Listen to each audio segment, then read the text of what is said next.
Welcome to another edition of the Rodcast. Great show planned for you today. We creep closer and closer to the NBA Finals, so we'll continue to talk some NBA Finals on the show. ESPN has come out with their Football Power Index for college football in the 2024 season, which is their ranking of all the teams with it's a cumulative kind of algorithmic stat that they throw together. So we'll talk about that, where the Longhorns stand. We'll talk about what the Football Power Index says about their upcoming season in college football. We'll get to that too coming up. We'll also talk some NFL, get some NFL news, notes, and nuggets.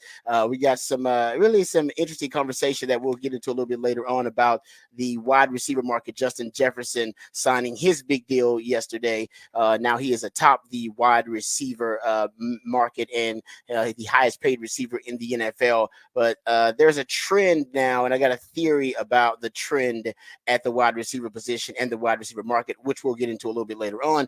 Bijan Robinson spoke to the media and talked about how the new staff there with the Atlanta Falcons plan on using him. We'll get to that too coming up a little bit later on in the show.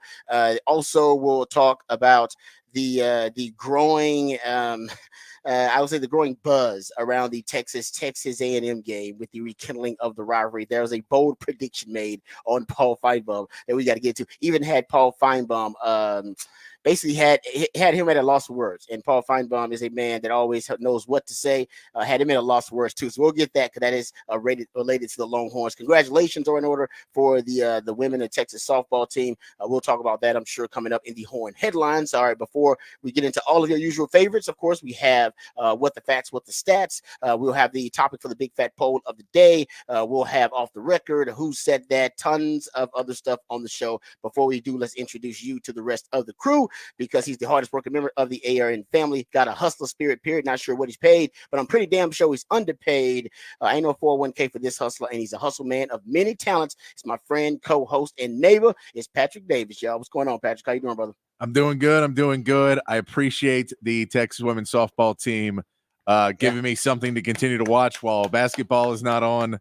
Congrats, ladies. So they gave me some good stuff to watch and what they've been doing. And it was a fun game. It's a fun game to watch yesterday, and for them to come back. And it's extra fun because you saw Oklahoma lost earlier in the day. Yeah, that was big. So you get now, and then they were supposed to do the doubleheader there, but then they pushed it back because of weather. So now they'll play tomorrow. We'll find out who Texas is playing. But it was nice to have something to watch because, I don't have much to watch now that basketball is not happening. So, yeah, you just got a couple of more days. You gotta buy some time. Thursday, baby, it's happening. It's coming. It'll be here. Yeah. In a few days, I'll be able to, and then it'll be over again.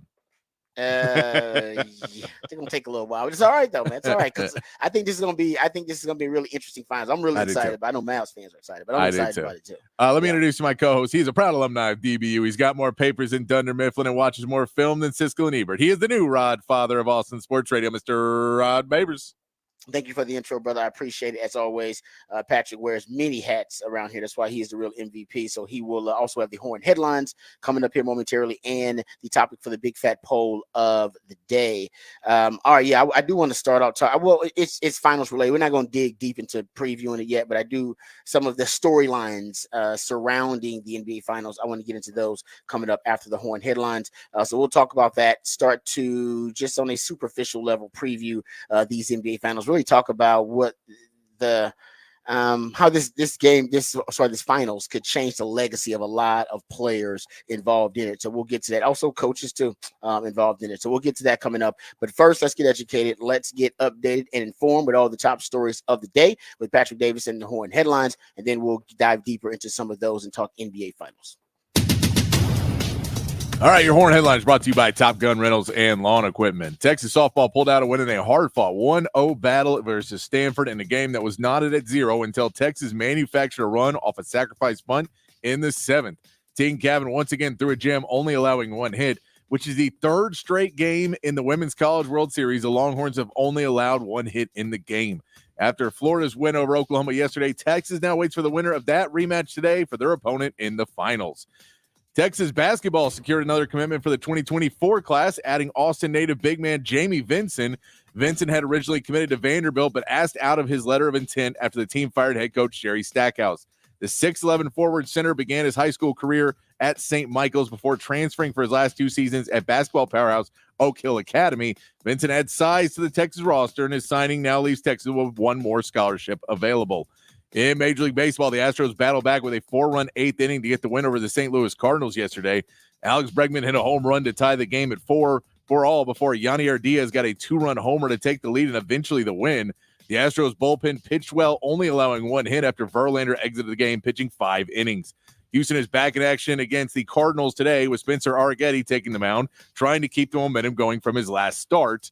And the Rangers dropped a close one to the Tigers 2-1 after Jake Rogers hit his second home run of the game for the Tigers to take the lead in the 8th.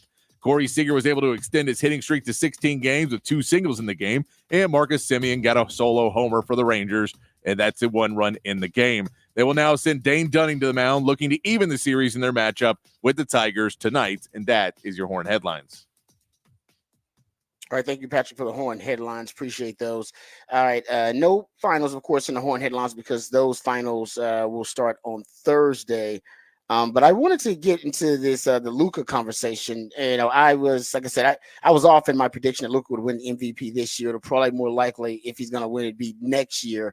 As Patrick has said, his theory based on how he performs in these playoffs. And obviously him getting to the finals for the first time is going to be big for his very young legacy. He's only 25.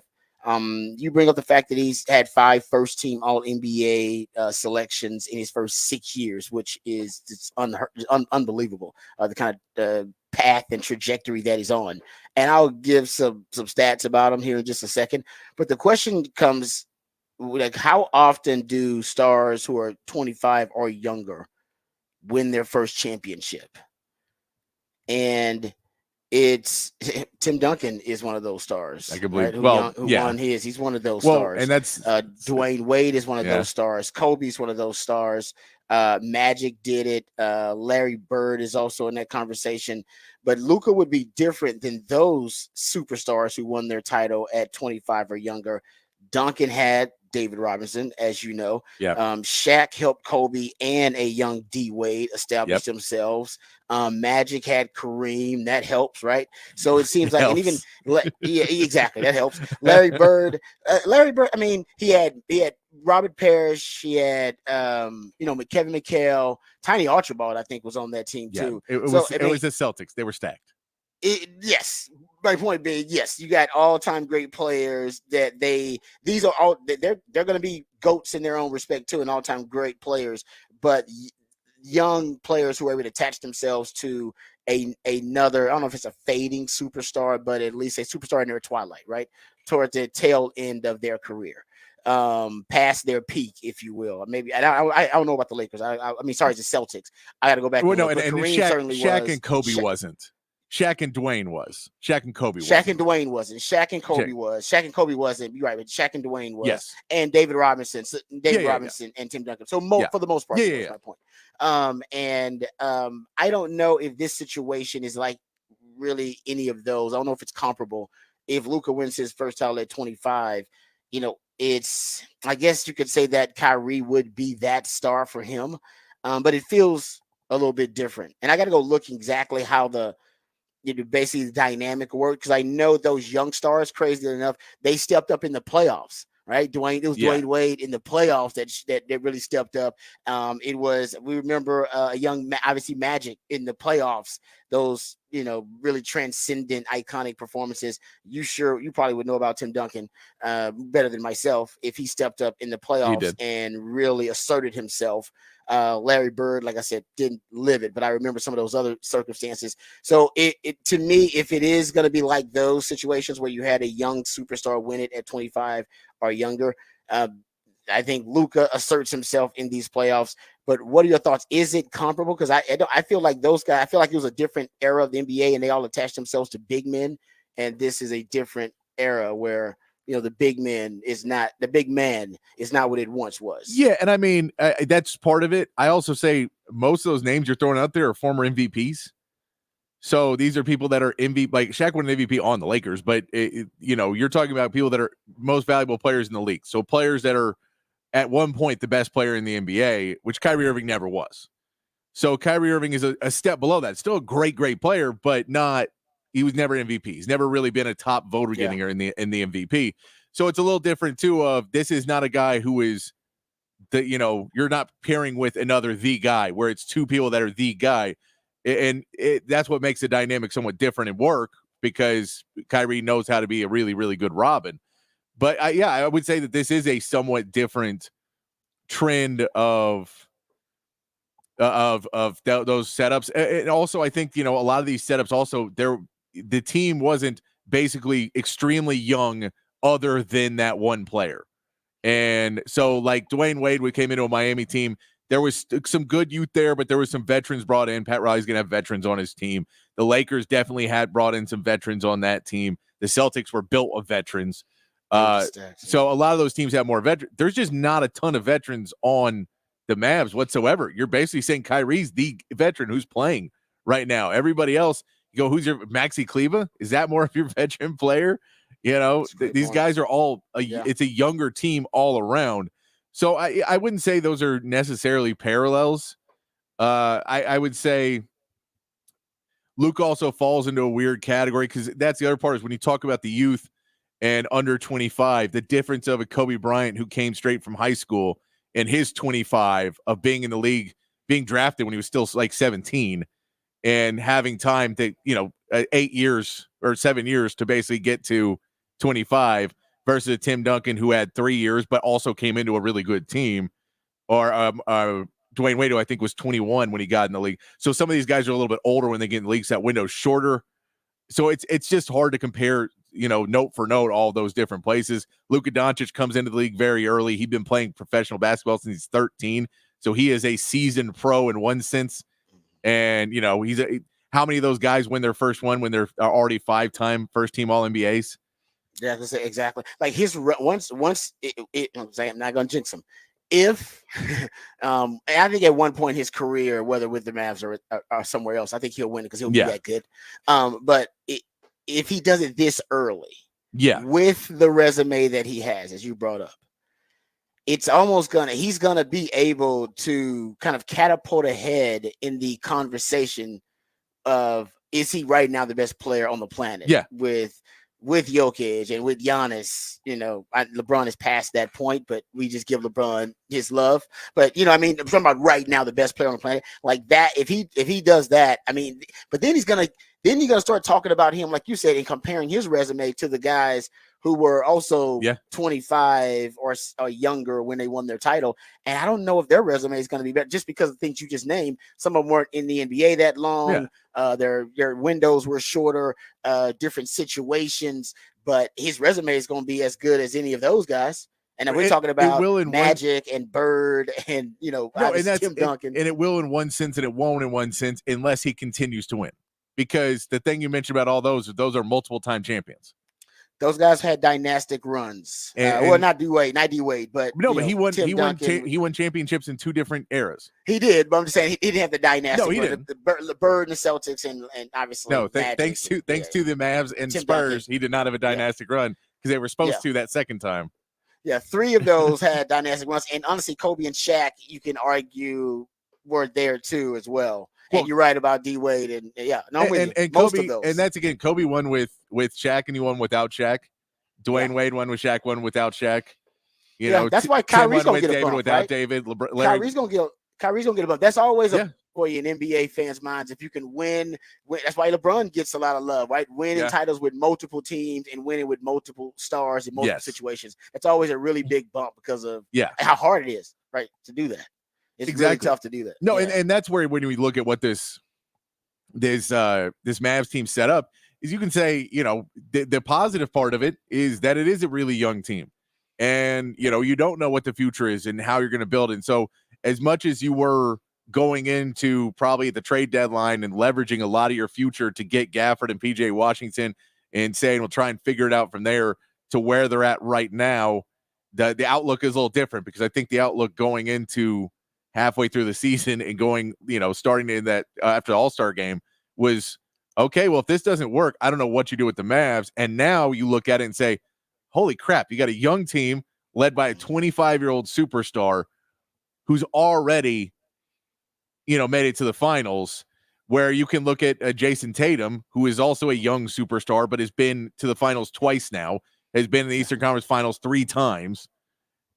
So it's exciting in one sense, and then it's a little scary in the other, because it's very hard to win it the first time you get there, and very hard to understand the amount of pressure you're going to feel when you get there, and having this week before to prepare, where we talk about that Minnesota series, and I'll say one of the biggest things that they had in that series was that Minnesota was not prepared for the Mavs whatsoever, and you don't get to have that element of surprise at all in a game where you have a week to prepare, and in a week where the coaches have put together every type of game film, and you've been watching film all week, and you know everything they're going to do, and you've practiced different moves, and you've already got your next 10 chess moves ready to go. So hey, if they do this to us, this is how we attack that, and we're going to go this, and if this guy if he's not playing well, we're going to put this out there. You have everything ready to go and practice. You have all your inbound sets that you saved all season long that you didn't want to show off to anywhere. You've got those, the ones that work, the ones that don't, the ones that work against the Mavs. You have all that stuff ready. So it's a different kind of concept, and the Mavs have that going for them as well. The difference is, when you're the Mavs, you have to be based on superstar performance and scheme a lot more than the Celtics, who have so many good players that they can say, well, Jaylen Brown and Jason Tatum both only put up 20, and Drew Holiday had 20, and Derek White had 30, and we won by 15. They don't need a schematic advantage. Yes. Or a tactical advantage or a strategic advantage. Dallas will. Yes. That's basically what you said. They still Boston can win without one. Dallas, they can't win without one. They're going to need that on top of the superstar talent. And I'm with you on that. No question about it. And I'll say this too, because I agree with you 100%. We were talking about, because I did some research, we were talking about the best duo in this series, whether it's the Jays over on the Boston side, or you're talking about Kyrie and Luka. And then it brings up the conversation that people were having earlier this season. We had it too, about Kyrie and Luka being the most skilled backcourt in NBA history, and we talked about that. But how about this, though? And this is from the Ringer, so I'll give the Ringer credit for it. When you look at combined scoring average, and they went back as far as 19, I believe this is combined scoring for any player with at least 1,000 minutes played, and I believe it goes back to 1996. And you know what? You're an NBA guy, so you would like to guess this. All right. So since then, highest combined points per game average for a backcourt, and the window is since 96. Since 96 for a backcourt. Luka and Kyrie are number 2 here. Okay. Combined points per game. This is during the regular season. Combined points per game. They were at 59.5.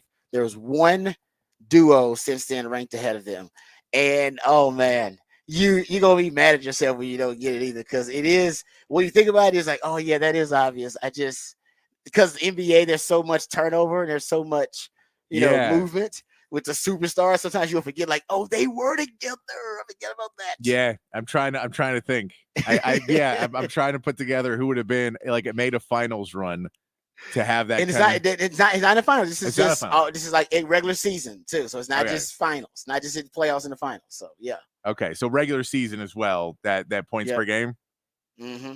Combined scoring average. Westbrook and Harden. Damn good, man. You are money. Well done, sir. Well done. Well done. Yeah. If I can think of 2 guys who don't pass the ball. That was good, man. That was really good. Yeah, 61.5 points per game for the 2019-20 season. Once you said the finals round, I'm like, oh, I know who that is. That is. All right, how about this one? This is combined points generated. That's assists and points scored. Kyrie and Luka second, 95.3 combined points generated. The Rockets, I would say James Harden and Russell Westbrook were first.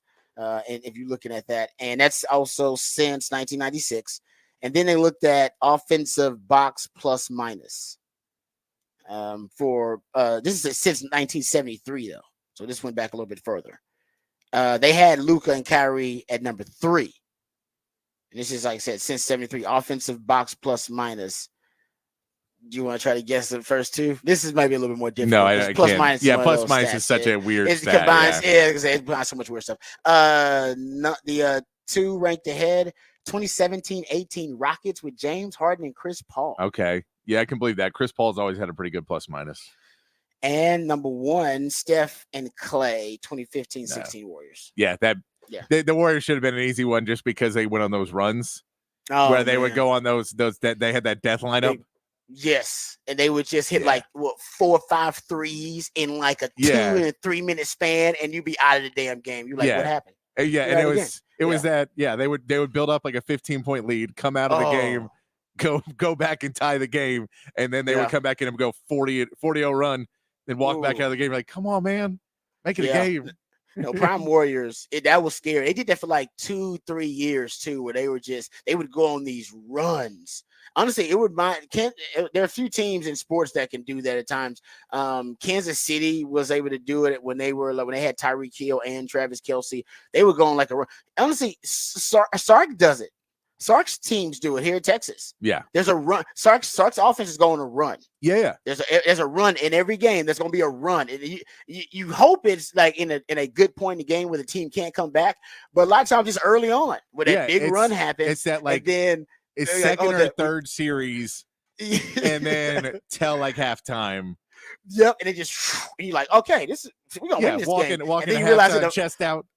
Yep. And in the fourth quarter, you're like, hold on, we're fighting for our damn lives. What's going on here? And Sark's teams are very NBA-ish. And they hit these runs, man. And I think this year will be a little bit different because they're so stacked. So they might be able to, and Sark has been. But think about it, even this first year, they went on these runs and would get up, 20-something points. And then the team would come all the way back and win. And then it happened in 2022, but then Texas would hold them off.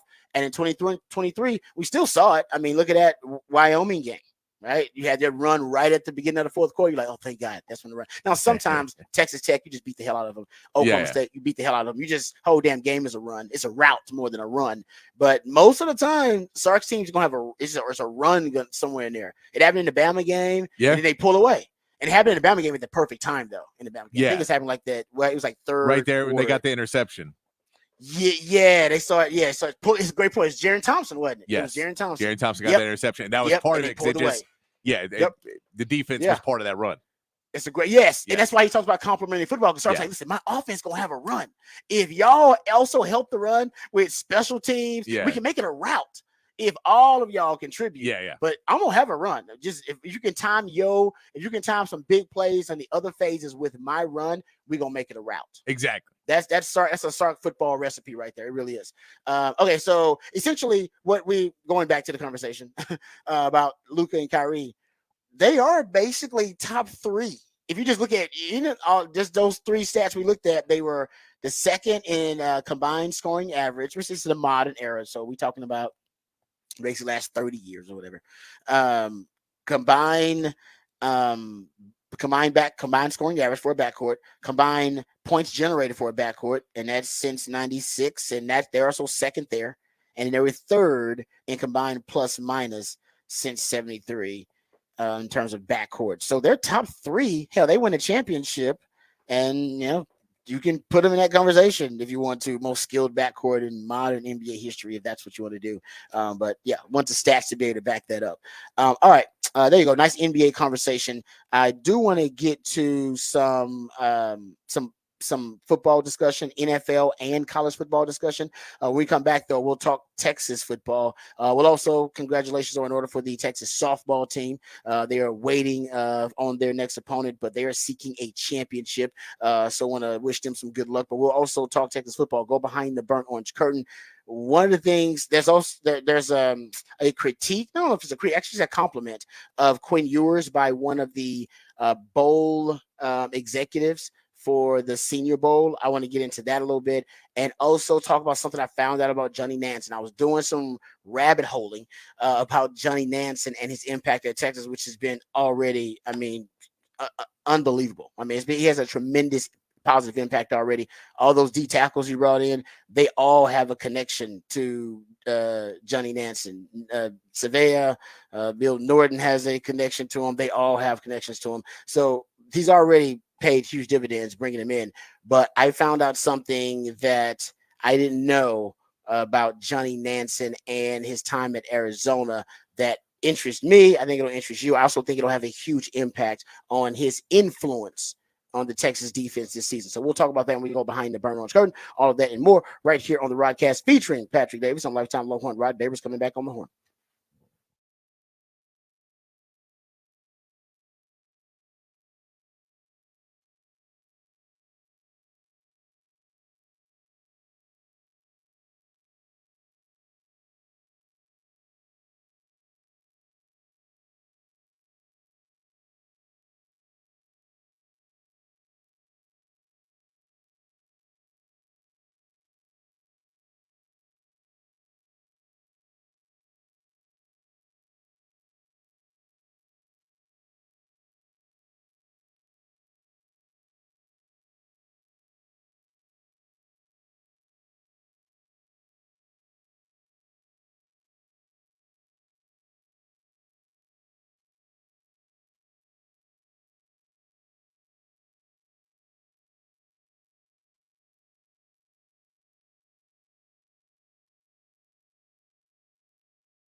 All right, welcome back to the Rodcast. Time to go behind the burnt orange curtain. I was reading something about the Texas about the college football video game, which I don't have time to play. I will. I'm sure at one point I'll like play it. My man CJ Vogel, who I work with on Texas football, he's like 25 or something. Yeah. So he's like really excited about it. Doesn't have like a serious girlfriend or anything. So he's gonna dive into it. I think I'm gonna go over there and I actually do have to work. But it's part of the work to play the video game to find out about it, and we may like I don't know play it online or something like that for Longhorn fans, have some fun with it. So I'm trying to do some research because I'm gonna be terrible at this. No, so will I, buddy. So will I. Oh man, it's gonna be horrible. But I do want to just play it to see the graphics and stuff like that. But I'm seeing some of the stories about the details in the game, and some of the really cool new features. Okay, so they're gonna have like the music in the game, and they're trying to make sure they get the music that different stadiums and different teams and programs use specifically for whatever their in-game features are or their intros are, whatever they are. And they said basically the was it Mo Bamba? Yeah, like the Mo Bamba song. It's gonna be on a video game. But it's going to be, I think, either Penn State or Michigan, one of those Big Ten teams. Like they use it as part of one of their like in-game features and stuff like that. And I thought to myself, man, that's crazy that a song about a Longhorn, a lifetime Longhorn, is being used in the college football video game, but not by the Longhorns. How did that song?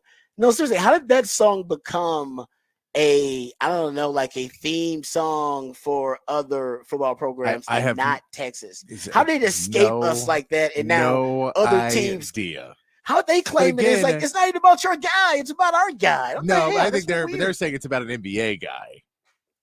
It is about an NBA guy, but it's even. I mean, No, I'm with you. I'm with you. right? It doesn't make sense in my head either. But Why? also, But I'm mad at us more than I'm mad at them. It's a cool song. They should claim it. It's great for in-game, yeah, like your in-game atmosphere and the in-game ambiance. But I'm saying, why didn't we start using it before everybody else? Because it was about our guy. I'm sure they use it at Texas basketball at points, but didn't use it like as the song. Yeah, we didn't catch it. Even for football, it's like a cool song to play. Like it's a great stadium arena song. And somehow Texas decided, nah, we don't want that. I was like, no, we should always claim stuff like that. That's ours. Now, maybe could it be a thing about, I don't know, rights and it could be rights to the song and paying for it. I don't know. Maybe that's it too. I think also like, you need to donate that damn song to us. Yeah. And other schools like, we'll pay for it. My guess is the people in charge of it are people like me who did not know it existed until it became a cultural phenomenon. It's past that point. Like I still couldn't tell you who it's by. I know the name of the song, but I couldn't. Sheck West or something? I might be wrong about that. I might sound wrong about that. Let me look this up. I'm sure CB's gonna send it to me before I can find it. My old man trying to look it up.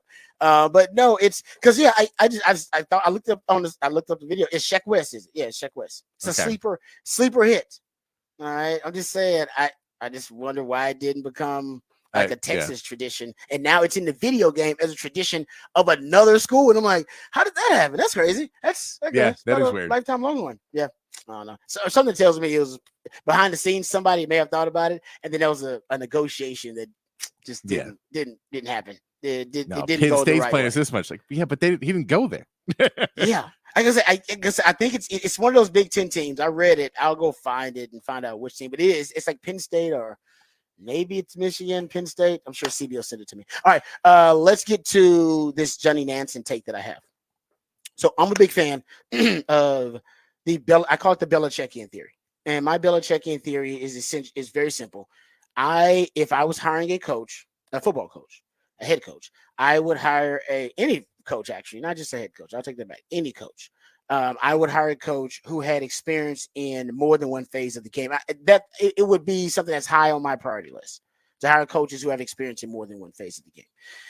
And the reason I think it gives you a better overall knowledge of football in all phases, and if you seek to be a head coach, it definitely helps you. But I like that on someone's resume. And especially at the highest levels, at the college level or the pro level.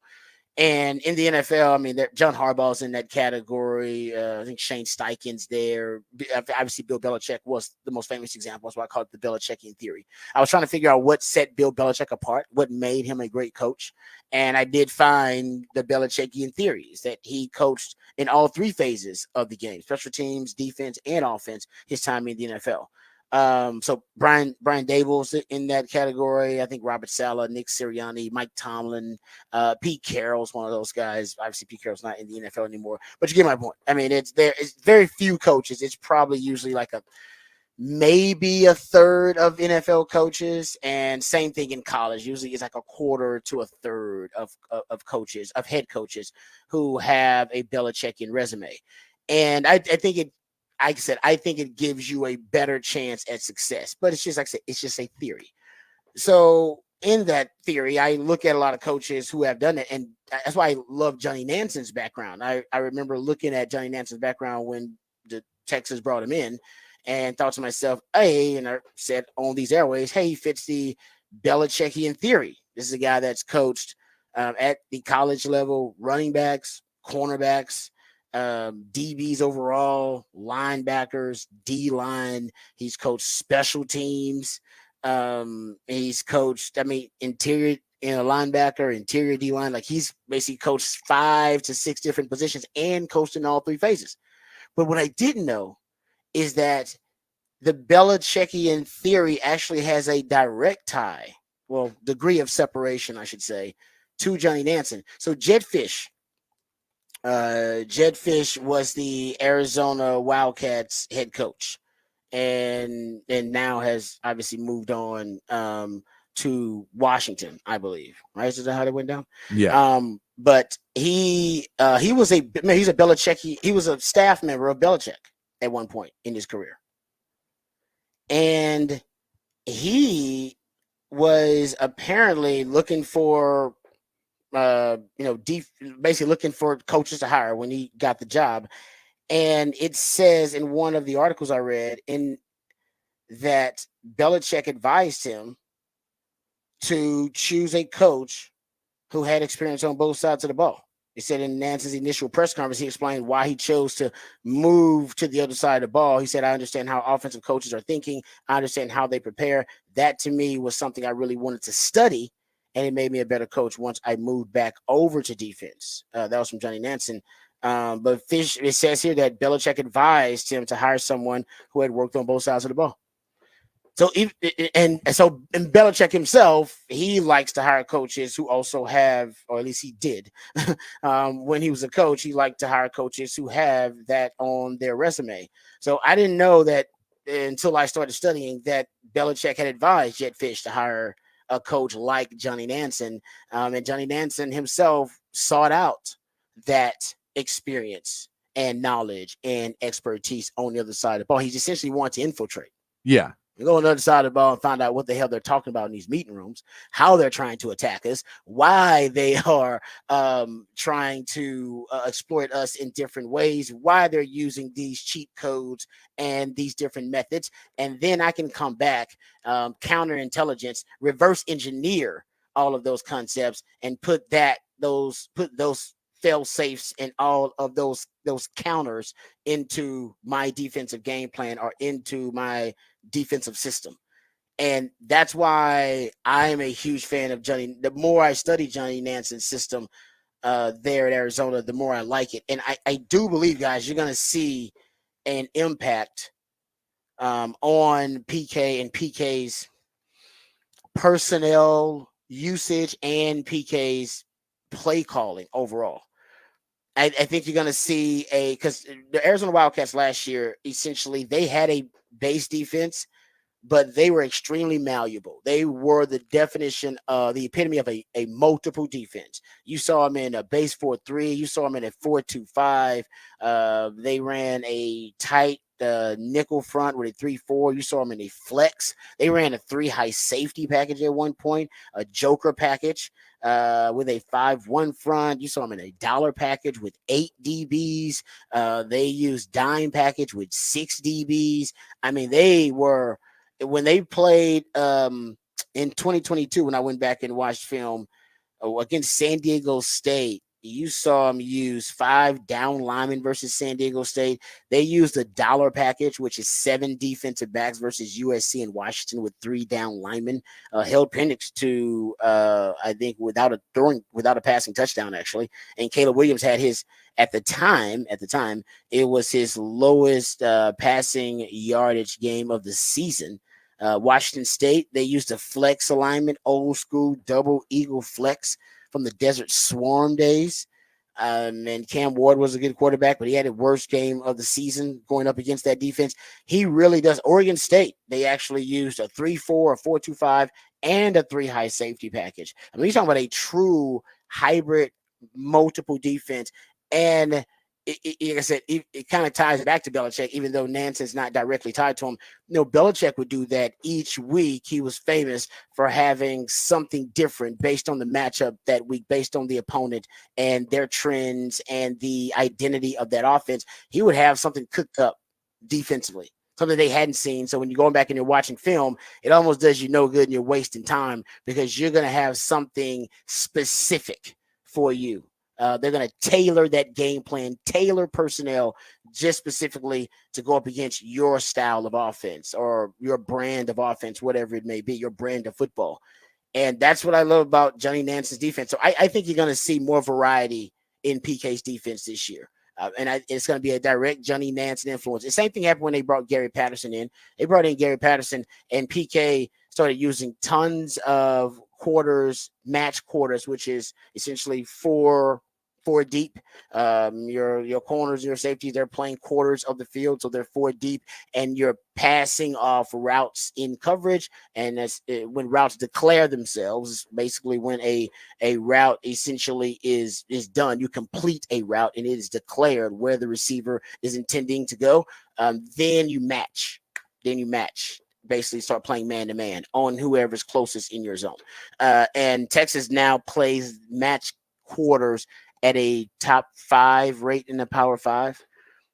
Johnny Nansen, I guarantee you, Johnny Nansen's influence is going to be cover 3. They played cover 3 at Arizona at the highest rate of any team in the Power 5. And they played cover 1 a lot as well. So you're talking about 80% of the time Arizona was in a single high coverage, cover 3 or cover 1. Texas is a lot more balanced. I guarantee you're going to start seeing a lot more cover 1 just because Sark wants to play more man coverage. He's talked about that. And the Johnny Nansen influence is going to have you playing more cover 3. Just because I think some of these Johnny Nansen ideas, which I hope, I think it's going to be good for Texas.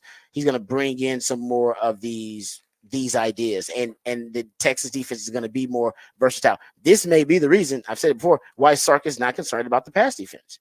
He's worried about everybody. I'm worried about the pass defense. We're all worried about the pass defense. Sark is not worried about the pass defense.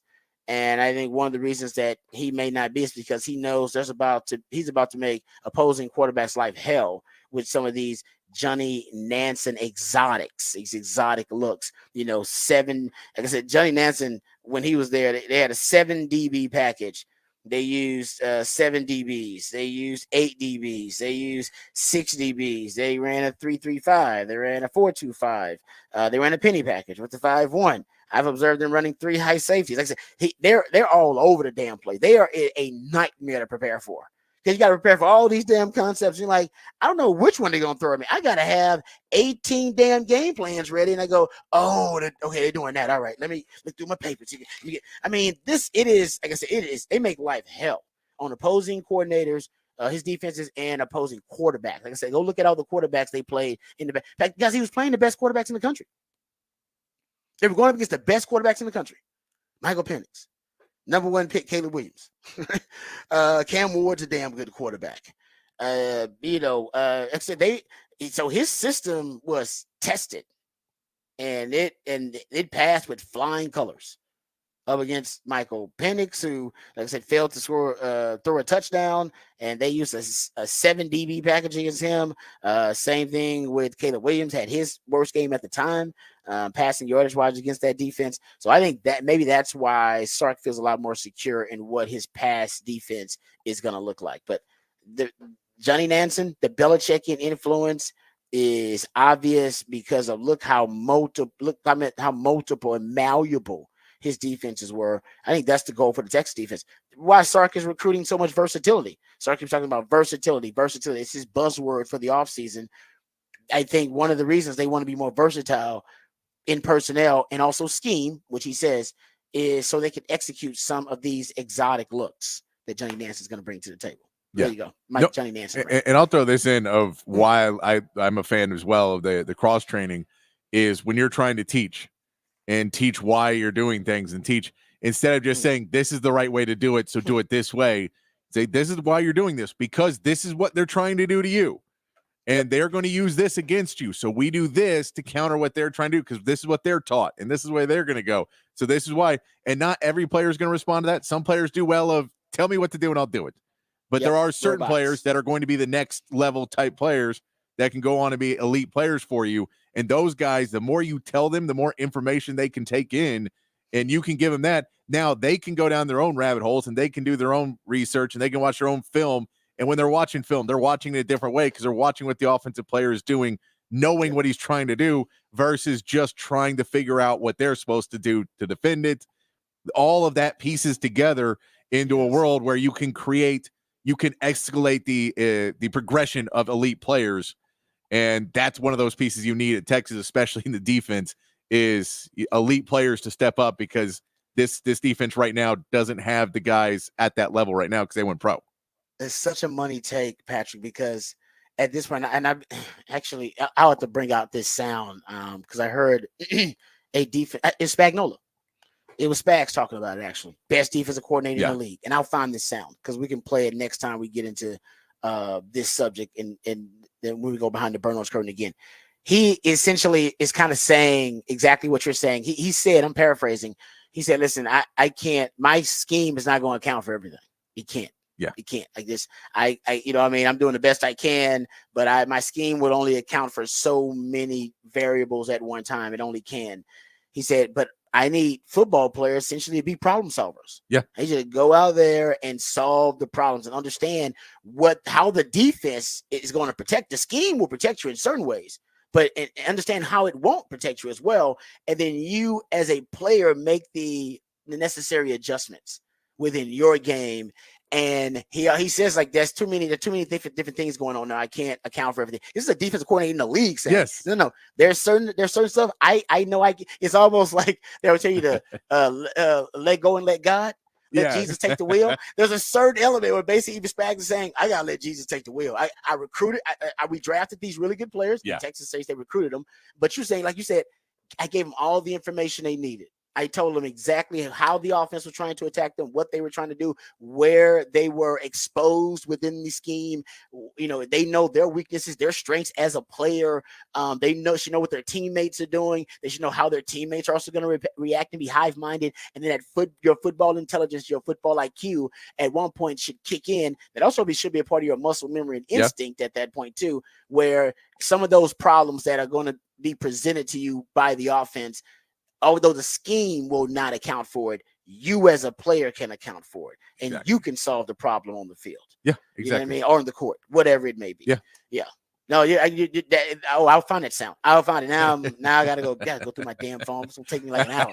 I'll find it at some point. So we'll play it because it's exactly what you're describing. He's like, no, man, I can't control all that stuff. And no, but if that's the best defensive coordinator in the NFL saying it, that means defensive coordinators all around football have to understand that too. At one point, you just have to make sure, because the scheme can only do so much defensively. Offensively, scheme can take you a whole lot further, because there's a whole lot more cheat codes and cheat concepts offensively than there are defensively. Defensively, scheme's only doing so much. You just need some dogs. You just need some damn good impact force multipliers. But we talk about Bill Belichick. That was his thing. His thing was hour-long meetings about the reason of why and the history of things, and trying to break down the reason mentally for everything, psychologically, why these teams are going to be doing what they're going to be doing. And it's that same concept. But when you say about the guys who have learned on both sides, you can say we need to teach them to think for themselves. But if you don't think for yourself and you don't have that other side, it's harder to teach that to your players. Yep. And that's why you should only bring in players that are intellectually curious. Yeah. About that kind of stuff. Like, now, coach, feed me more information. So I'm going to go do my own work, and then that kind of thing. Good stuff there. All right, we come back. We got the topic for the big fat poll of the day, and we'll learn about the musically themed day of the week right here on the Rodcast featuring Patrick Davis. I'm Lifetime Longhorn. Rod Davis coming back on the horn.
Back on the Rodcast here on the Horn on a Tuesday, and that means it is a top of the charts Tuesday here on the Horn, trying to play the songs that were number one on this day in history. So starting off with the classics and Percy Sledge to start off our top of the charts Tuesday here on the Horn.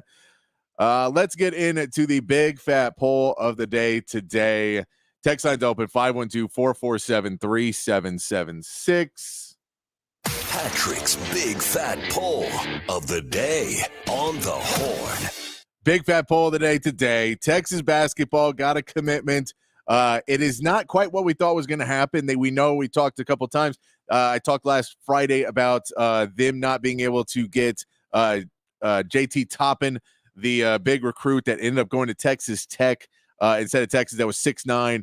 NBA prospect that he was not coming to Texas, and Texas it left Texas with a big hole in the roster because they had been looking for another big to fill out that roster with Caden Shedrick and basically being your main big. You also get Nick Cody coming in as a freshman instead of finding another transfer, which they still may find because they do have one more open scholarship.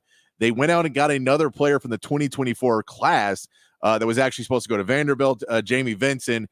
He's a kid that was supposed to go to Vanderbilt. Jerry Stackhouse gets fired at Vanderbilt, so he gets out of that letter of intent. Then he was being pursued by Kentucky, South Carolina. Texas ends up getting him. He is an Austin native, went to St. Michael's before he went to Oak Hill. That is a basically a basketball power. Tons and tons of NBA players have played at Oak Hill Academy. But you get a guy who's listed anywhere between 6'9" and 6'11". You don't really know because he's coming out of high school. He's also probably grown some in that span. You also say he has a 7'5" wingspan.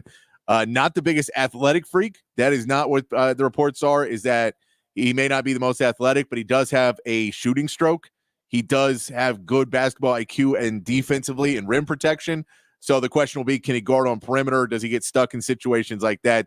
Can he play at a higher level? He's only 210 pounds at 6'11", so he is a little small. He's going to have to put on some muscle. But he does add another piece of another big that you really needed. So now you have Nick Cody, who is 6'9". Now you have Caden Shedrick, who's about 6'9", 6'10". And now you add Jamie Vincent into this lineup for the Longhorns. It fills out more of that roster. You're going to be relying a lot on young talent, which is not normally what today's basketball is. Today's basketball, you're normally going to try and use more veterans, and that's why you go in the transfer portal. But you got to fill out your roster. You needed it. It was a massive hole for the Longhorns. They got there. So, and we get all that set. That they bring in another piece. It was needed. They could go out and get somebody else, but now you feel a little bit more secure that at least with Zarek Onyema, Caden Shedrick, Nick Cody, and now Jamie Vincent, that you're not completely screwed if one of those players gets hurt for a couple games or if one of them gets in foul trouble. You do have some other size inside. But we go into it now with the Jordan Pope transfer and Mark Tremont from Arkansas coming in, the two kids from Indiana State, Jason Kent, and the other one that I'm forgetting his name right now, and I thought I could do this off my top of my head because I watch enough Texas basketball. But all the Texas basketball roster, along with some of the other returning players that you'll get, which is not a lot, but you get a couple guys returning as well, coming back for this season. I want you to give the grade of what you think Texas's record is going to be, or not, sorry, read my quote right. What is your confidence level in the Longhorns basketball roster? I'm going to go, and I'll put this online. I'm going to go A through D. I'm not allowing you to give them an F because this is not an F roster. We know this is not an F roster. You can't have a Trey Johnson on an F roster. He's a really good player. So what is your confidence level in the Longhorns basketball roster now that we are one player away from filling out scholarship? It probably wouldn't be a big name. Maybe it will be, but most of the big names have already, signed and committed, and they're where they're going to be. So what is your confidence level in the Longhorns basketball roster right now? That is good. Right now, maybe a B. Maybe a B. Yeah. Kendall Weaver coming back is one of the ones I went to say. For me, it's probably a B. All right. Okay. I'll go B. I'll go solid B. I won't go. Yeah, I'll go B. That's my Because I like some of the pieces as you've broken them down. But I mean, I can't go A. A would mean you just knocked it out of the park, hit home runs everywhere, and I'm not sure that's the case. Yeah, and we don't know. I'm sure he's got a good roster, but I'll go B. B to B minus. There you go. So yeah, basically you have B to B minus. You have Jordan Pope, B. Jordan Pope coming in as your new starting point guard. Then you have Julian Larry is going to be part of that rotation as well. Tremont Mark will be a part of that. The 6'6" kid from Arkansas, who's a really good player. Yeah, he's a good player. He's going to be a part of it. You'll still have Kendall Weaver is part of that rotation as well. He is going to be a big piece of what they do next season. Then you get into Caden Shedrick. Trey Johnson is going to be a huge piece of what they do next season. He'll be in that starting lineup. And then it's Nick Cody and now Jamie Vinson, Julian Larry, Julian Larry is the guard, and then Jason Kent is the forward. Trying to remember all these names, but no, Jason Kent, exactly. They changed. It changes so much. So you're going to have a rotation of some guys you're starting to put together what the 8-9-man rotation is going to be. What do you give the grade? Because I'm going B to B minus in that category. Yeah, and by the way, Dave Ram, again, you're still wrong about Rodney Terry, but we'll tell you, we're taking Rodney Terry out of the equation. This is not about coaching. I don't want you to equate coaching into this. If you hate Rodney Terry for whatever reason, first of all, you're wrong. But second of all, if you hate him, that's not what I'm asking. I'm asking what the roster is, because equation is, if you say this is a B+ roster and they perform like a C-, that is on the coaching. But if it is a C+ roster and they perform like an A-, then that is the coaching. You have to go the other way. So that's why we're asking the question is, what do you think this roster is to set your expectations? And then we can talk about the coaching. That's why I'm right there. Like I said, B to B minus is because I think it's going to take both. You're going to take talent roster. It's going to take coaching too. It is, because you're talking about playing 3 freshmen right now. Yeah. That's what you're talking about. That is not something Texas has really done a lot, because I think you were going to always play Trey Johnson, but Nick Cody and Jamie Vinson probably not in your plans going in, but you're just going to need size at points. So those two guys are at least going to get a run early in the season to see how they do. And as long as they're not turning the ball over a bunch and making a bunch of bonehead plays, they're going to get playing time. I'm interested to see what people have to say about that, actually, because I know there are some folks out there that are not happy with the state of the Texas basketball program, and they also think that Texas should be getting more big-time players. They do. And then, Texas Tech paid more money for JT Toppin. So if you want to say what you want, we're not a basketball school. If we were, we would pay money like Kentucky is right now, because Kentucky is paying a lot in NIL. And that's the name of the game. I'm not saying it's the name of the game. Explain to Texas baseball fans who are like, hey, we're a baseball school, though. Why the hell can't we spend money to get the best players in baseball? They're like, oh, so what's going on here? Just saying.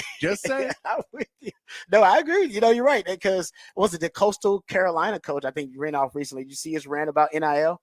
And how basically college baseball, you can just buy the best players now. He went out from a rant, like a 2-minute rant about it. We might play it later on, but he's like, hey, just go buy the best players. I think that's the case now for all the major sports, guys. That's just the reality of it. And I think it's the case for the non-revenue sports as well. But also, it's like you can buy the best players, but you have to buy the players that work together as a team, and you make it. Yes. Because like Miami, when we got knocked out in the Elite Eight, that was a roster that was very much bought, and they didn't make any bones about it. Like that was when they had the investor who was a con man, who got busted for everything.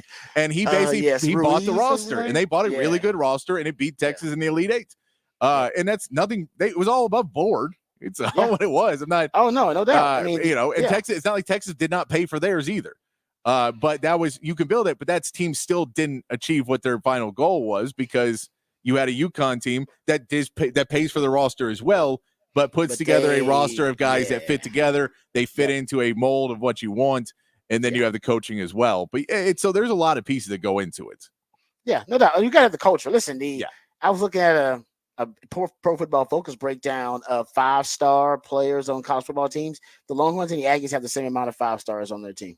Yeah. Yeah, because the Aggies stacked that roster so much. But look at what happened. They ended up firing the coach because the culture there was pretty toxic. Yeah. The culture matters and how you build it. And I'll say again, there's not going to be 3. There won't be 3 freshmen starting. There will be 3 freshmen in the rotation. Yes. I believe there will not be 3 freshmen starting. There will be 1 freshman starting most likely. He's a prodigy. He's a phenom. And then you'll most likely have Jason Kidd at power forward and Caden Shedrick at center. You'll have Terrell Mark at small forward. You'll have Trey Johnson at shooting guard, both those interchangeable shooting guard, small forward, and Jordan Pope at point guard. That is most likely what your starting lineup is going to be. If that changes, that's because one of the young guys severely outplayed what we thought he was going to do. And that's great. Yeah. So it's a positive, but I think that's what you're looking at right now is your starting lineup. All right, good stuff. Good breakdown. All right, so that'll be the topic for the Big Fat Poll today. What's your confidence in this rebuilt Texas basketball roster? Texas men's basketball roster. The ladies, actually. I mean, that'd probably be a really high confidence there. Yes. Like probably the A plus for the ladies. All right, let's get back to it. When we come back, we'll dive into the Football Power Index, which is ranking the teams for ESPN in the upcoming college football season. We'll also talk about some NFL news, notes, and nuggets. Rant of the day as well. All of that and more right here on the Rodcast featuring Patrick Davis. I'm Lifetime Longhorn. Rod Babers coming back on the horn.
Welcome back to the Rodcast. It is a top of the charts Tuesday. That's when my co-host Patrick Davis, the Idealionaire, he plays jams that reach the top of the Billboard charts on this day in history. This is a jam right here. Yeah, still bangs. I don't even know what year was this. Was this 70s or something? 60s? What is this? What year is this? I mean, I'm guessing late 60s, early 70s. I can't remember off the top, but as I said, yeah. I would say that it's around that time. It's around that time. But my point is, still bangs though. I mean, you talk about 50 years later, still banging, still going strong. There you go. All right, that's what I appreciate about my man Patrick. Appreciate Top of the Charts Tuesday because, man, I always learn something new. At one point in the show, I'm gonna learn something random on Top of the Charts Tuesday. It never fails. I always learn something real. It's cool, but I always learn something new. That's why I love Top of the Charts Tuesday. All right, we also have the topic for the Big Fat Poll of the day. Man, Patrick wants to know your thoughts about the Texas basketball team. Yes, the Texas basketball team. What is your confidence level in the Longhorns basketball roster? They have added another commitment. The 6'11" forward center Jamie Vinson brought in. Local product, right? Yeah, local product. Awesome guy from St. Michael's, but then he went to Oak Hill Academy to finish out the last couple of seasons. It's a positive thing of a guy you're adding this late into the fold is somebody that at least has, already basically gone to a school away from home. So the transition probably won't be as hard as some kids is, where you're used to living at your parents' house and then going into the college atmosphere can be a harder change for some. I feel should be a little bit more prepared for it. But yeah, I think it's really good. The 7'5" wingspan, the scouting reports. I haven't seen a ton of footage of him. I've watched a little bit of it after this news broke yesterday, but I haven't watched a ton of it, and it's hard to tell because highlight videos are highlight videos for a reason. They're not showing the flaws of the person necessarily. I know, that's why. Yeah, you got to watch game film really exactly to learn about a player. And so it's you can see some of the things he can do, but like. You can watch game film of Shaq shooting free throws, and you'll be like, "Well, I saw 10 free throws hit by Shaq, so clearly he's a great free throw shooter." Seriously. I mean? So there's a certain part of it where he has his shot's not bad. He can definitely play defense well enough. But yeah, we'll see what more of it as time goes in, and we get more scouting reports and more game film and stuff like that comes out for him now that he's actually committed to Texas. But you can say he was being sought after by Kentucky as well in South Carolina. So some other bigger programs that were looking at him. And it's just you needed to have another big man on this roster. So adding another big, someone that has upside, another freshman on this team is a positive thing that need to be done. Would you have preferred a big man via the transfer portal that was already experienced rather than but more of a development? I think like JT Toppin was a guy you really like. You would have liked I can't remember his name, Brandon, the kid from Oklahoma State that ended up going to Kentucky. Those guys that had a little bit more experience, you like to have just because you feel better about what they are. Now the positive of this is I feel there's more upside. Because it is a freshman, it is a little bit different. It may take you longer to it may take you get there. It's it's a give and take in there. But at a certain point, as you always say, it's Argo. What's the best bad idea? Like you have to at a certain point go, we need another big, and to be able to get a recruit that is someone who's sought after, someone who does fill the need of what fill your need. Right. That there's a positive to it, and so it does. It definitely escalates. Where when I ask a question, I put on the it's on X now, and it's A, B, C, or D are the 4 choices I gave in the confidence level. Mine it boosts mine up to a B. It would have been a C without that because I think Trey Johnson's gonna be really good. But if you just didn't have any other bigs on this roster, it scares me too much. That's a hole. So to add another big adds in, you have another roster spot now, another one more. So now you can kind of be a little bit more fast and loose with it of who you go after. You don't necessarily have to have a must commit person right now. You can go after maybe somebody on the that's left in the transfer portal, maybe somebody that you didn't think you were going to get. You can go out back after that. Yeah, no, you're right, but that's where I am. I'm at B minus right now with how my confidence level in the rebuilt Texas men's basketball roster. So that is the topic for the Big Fat Poll of the day. We will get to the ESPN FPI, the Football Power Index, and what it says about the Longhorns, their upcoming SEC schedule. We'll also get to some NFL discussion on the show too. Also, there was a prediction on a Paul Feinbaum show that even it surprised Paul Feinbaum. He was taken aback. and left speechless, which, by the way, the man is never speechless. And it forced him to violate one of the most sacred, respected, like, rules of sports talk. Of radio in general. Period. Of radio in general. You're right. Just One of the talk first of talk radio, the talk format in general. Yes. One of the right. first things you're taught. One of the first things you're taught in the talk format, if you're going to be in that space, that you do not violate this rule, not break this rule. And Paul Feinbaum was so flabbergasted at at this prediction that he broke the rule. You talking about a vet? How long has Paul Feinbaum been doing this sports media? We talking about what, 40 years, something like that? It's got to be at least. He looks old. I don't know how old he is. How old do you think? I have no idea how old Paul Feinbaum is, but he does look old. I would say 60s. He might. Yeah. But I have no idea. The range could be all over the place. But I mean, he's looked old for a while, right? It's what I'm saying. He's been looking like that for like 12 to 15 years. Paul Feinbaum, 68 years old. Actually looks good for 68. I think about it, actually it's good because he's looked the same way, for the last 15 years. So there you go. Anyway, we'll get to that audio too. We'll play that coming up a little bit later on.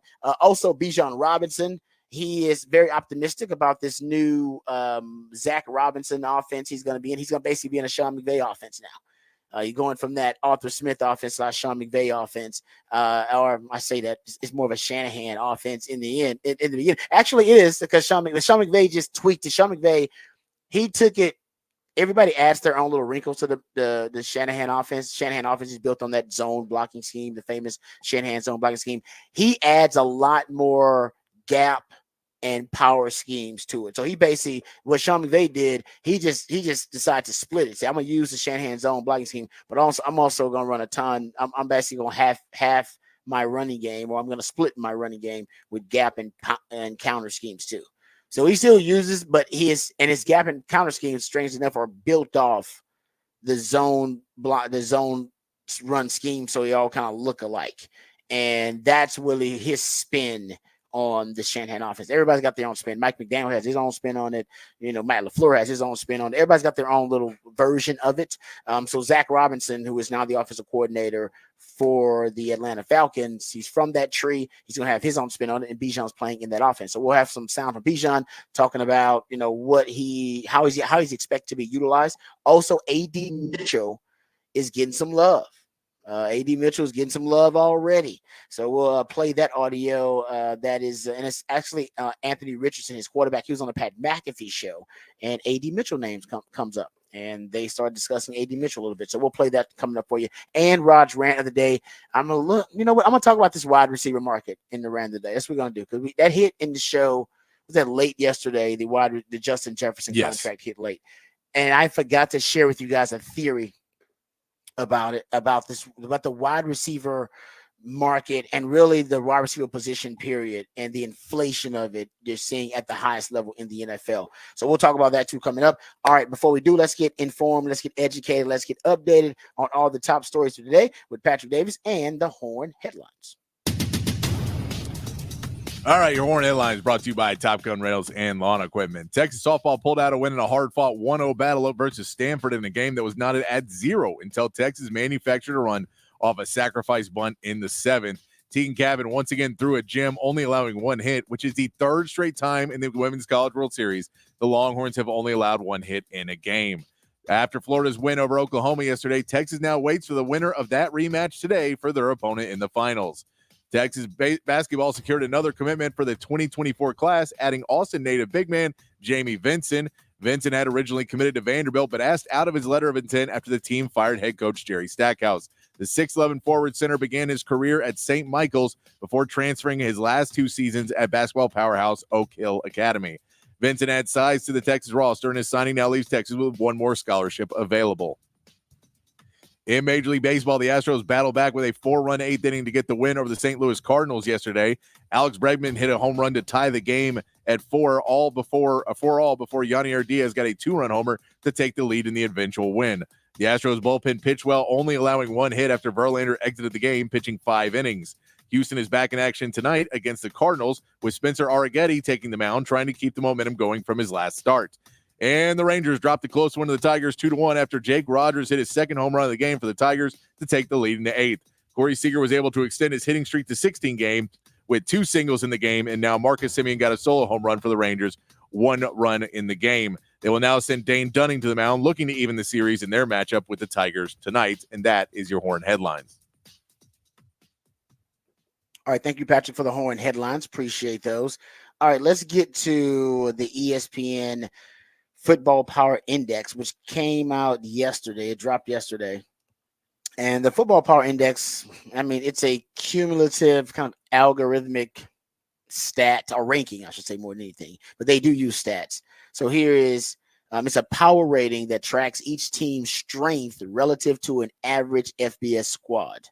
Teams are rated on offense, defense, and special teams with the values representing points per game. So essentially, the rating is how many points per game you are better than the average team, who they deem as whatever this algorithm deems as average.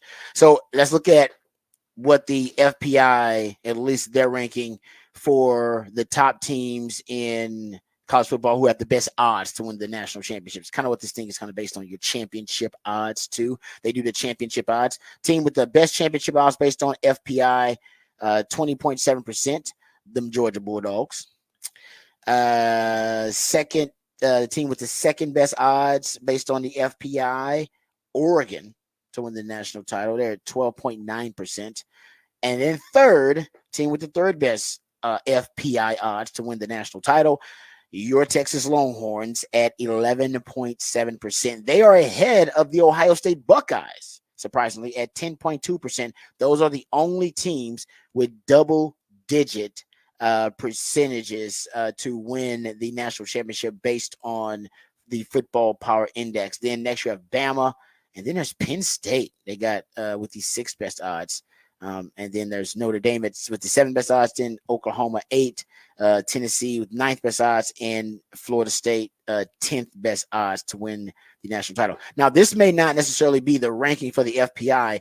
That also changes because best odds based on the FPI can be different than their actual ranking. So here's the actual FPI ranking.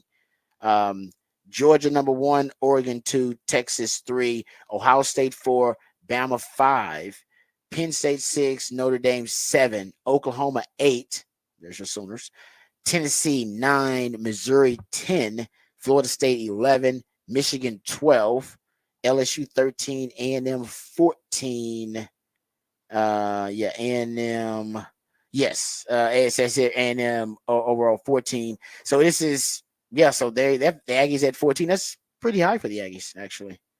That's higher than I thought the Aggies would be. See, the algorithms, I will say, because SP Plus likes the Aggies too. The SP Plus, I believe the Aggies were 15th in the SP Plus stat, which is also a cumulative stat. So, yeah. I mean, they said really high on the Aggies and higher on the Sooners. So they got the Sooners and the Aggies as top 15 in the Football Power Index. Yeah, I mean, and I think we can say Texas and Oklahoma, there is still somewhat of a curve of going to the SEC and seeing how they respond into that environment, playing there every single week. There's still way to see how that is. But I'm very curious when you see Oregon ranked that high and Penn State, like the fact you're merging two conferences that are so diametrically opposed to each other, and that that the Big Ten was so much about defense and had teams that could not score, but just imposing defenses. And then you add in the Pac-12 who couldn't guard anybody whatsoever, but play great offense. I just don't know what that conference is going to be and how it shakes out until you start to see some of those games and you see a couple matchups of a USC versus Iowa or something like that. A matchup where you go, okay, now I have a better judge of what Pac-12 versus Big Ten looks like. It's just going to be hard. So if like an Oregon team, that team could either dominate the conference because they just play decent enough defense and teams that don't have any offense, they can still put up 20 points. Or right. You see that these defensive teams are start to have offense because they're playing against, teams they can walk through like a hot knife through butter. I can't wait. That's a great point because I can't wait to see, because think about the teams that you do have merging into these power conferences, like you said, USC and Oregon and Washington. Yeah. These are prolific offenses. So we don't get to see but they're coming from a conference that everybody thought was a weak conference, right? Because it's just all offense. Yeah. The Big 12's got the same reputation, even though we know the Big 12 is more competitive, but it's got the same reputation nationally. And now it's going into the physical line of scrimmage league that is the SEC. And you got Texas and Oklahoma, the best two football programs. And I know we can debate on who won the most, but I'm talking about just talent and resources. Texas and Oklahoma are, they are the two blue bloods of the Big 12. And you got them going into the SEC. And then you got, like you said, all those prolific offenses of the Pac-12 now going into the Big Ten, which is a kind of an old school 3 yards in a cloud of dust defensive league. We're going to see if the Big Ten and the SEC have been a little overrated. If these teams immediately from the Pac-12 and the Pac-12 and the weak Big 12, all right, which are not considered well-rounded, complete football teams. Right? I say, oh no, Pac-12 is just offensive teams because Lincoln Riley don't give a damn about defense. And the Big 12, the Big 12 is all offense, and it's all about the prolific spread league, and they don't play any defense there. If you can see these programs, which are powerhouse blue blood programs, go from what are considered weak leagues to go into the toughest leagues and have immediate success and then sustain that success, then maybe it is true that the Big Ten and the SEC were a little overrated in the end. Yeah, and or you see the flip of that, and these teams. Yeah, you see exactly where. And those teams come in and they can acclimate, and you go, okay, no, they were right. It is a tougher brand of football. So yeah, exactly. It could go either way. Yeah, we'll know. I think, and maybe it'll be a little bit of both. But I think we will have at least more clarity on that conversation at the end of this college football season and going, yeah, honestly, the Big Ten's a little overrated. They just nobody plays any damn offense in that damn league. And now you finally see some teams with an offense, their defenses don't look so great. And maybe the SEC is not as physical as they thought because Oklahoma came in there and Texas came in there and started smacking them in the mouth. And they came from a Big 12 culture and ecosystem. Man, good conversation. All right, well, I want to get to some more highlights from this football power index. So if you're looking at the biggest games based on the football power index combined ratings, they have the top game. They combine the FPI of both of these teams that they bring up. Georgia at Texas and Georgia at Alabama are the two biggest games based on FPI of the season. Then Ohio State at Oregon. Except they combine the FPIs. Then Ohio State at Penn State. Then Texas at Oklahoma. So Texas in two of the top five, because they're the top five biggest games.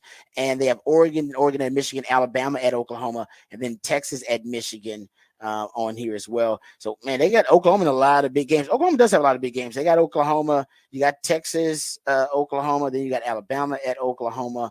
Then also on here, Tennessee at Oklahoma is also on this. Is Oklahoma at Missouri, Oklahoma at LSU. Oklahoma is actually on this list, top 20 list of the biggest games, more than Texas is. Texas is on here 4 times. Georgia at Texas, top of the list. Texas at Oklahoma, also here in the top 5. They have also Texas at Michigan in the top 10, and then Texas at Texas A&M.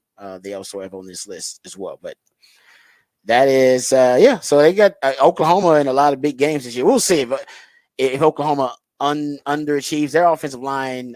Nobody knows what they're bringing back on their line because they lost everything on their line. You lost everything on their line, lost your quarterback, OC, and DC. Yeah. So we know that offense is going to be drinking through a fire hose. Yeah, I think they're going to try to run something similar to what they ran with Jeff Lebby because Steph Latrell coming in there. But yeah, everybody's going to be new. I know Jackson Arnold played, but in terms of the O-line, that's a lie. Their wide receivers, though, are going to be legit. Oklahoma wide receivers, they possibly could have one of the best wide receiving cores that Texas will face all year. Yeah. Their wide receivers are legit. Yeah. So that's one thing they want to worry about in that offense. They're good at wide receiver. O-line could be an issue. Quarterback could be an issue. Offensive coordinator could be an issue. Wide receiver, they're fine. They're okay there. All right. I think that's it. Also, if you look at based on the FPI, they have the odds to end up basically getting a bye as well. The teams that are most likely to end up getting a bye. And they have Oregon's at the top of that list with the teams most likely to get a bye. Now, just like I said, this is a little bit different than just the ranking. They're looking at the situation and who you play and all that. So odds of the first round by Oregon with the best odds, then Georgia, then Ohio State, then Texas. Remember, there are 4 byes in the new college football playoff. The 4 highest ranked conference champs on the committee's list, and thus earn all important bye into the second round of the bracket. So there you go. All right, that's the FPI. Longhorns are ranked 3rd overall in the Football Power Index. Like I said, Aggies are 14th, Sooners are 8th on that list. Let's hit this prediction out. There's a guy, SEC Mike. He does YouTube, and he's with, I think, that SEC podcast is the podcast that he does. And it actually do decent work.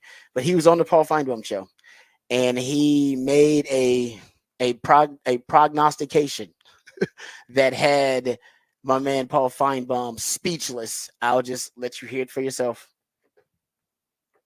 I think Texas A&M finishes better than Texas this year in the SEC.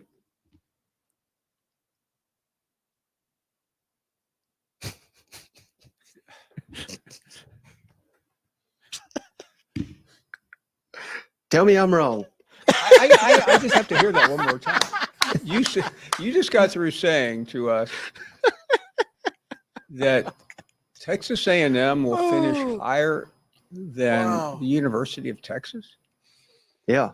Give me both around probably 9-3, 10-2 type, but I think it's the difference is going to be in College Station late in the season, last game of the regular season, the game that that state's been waiting over a decade plus for. The fact it's in College Station, I like the edge. Texas A&M. I think Texas is severely overrated because of what they did in the Big 12 last year.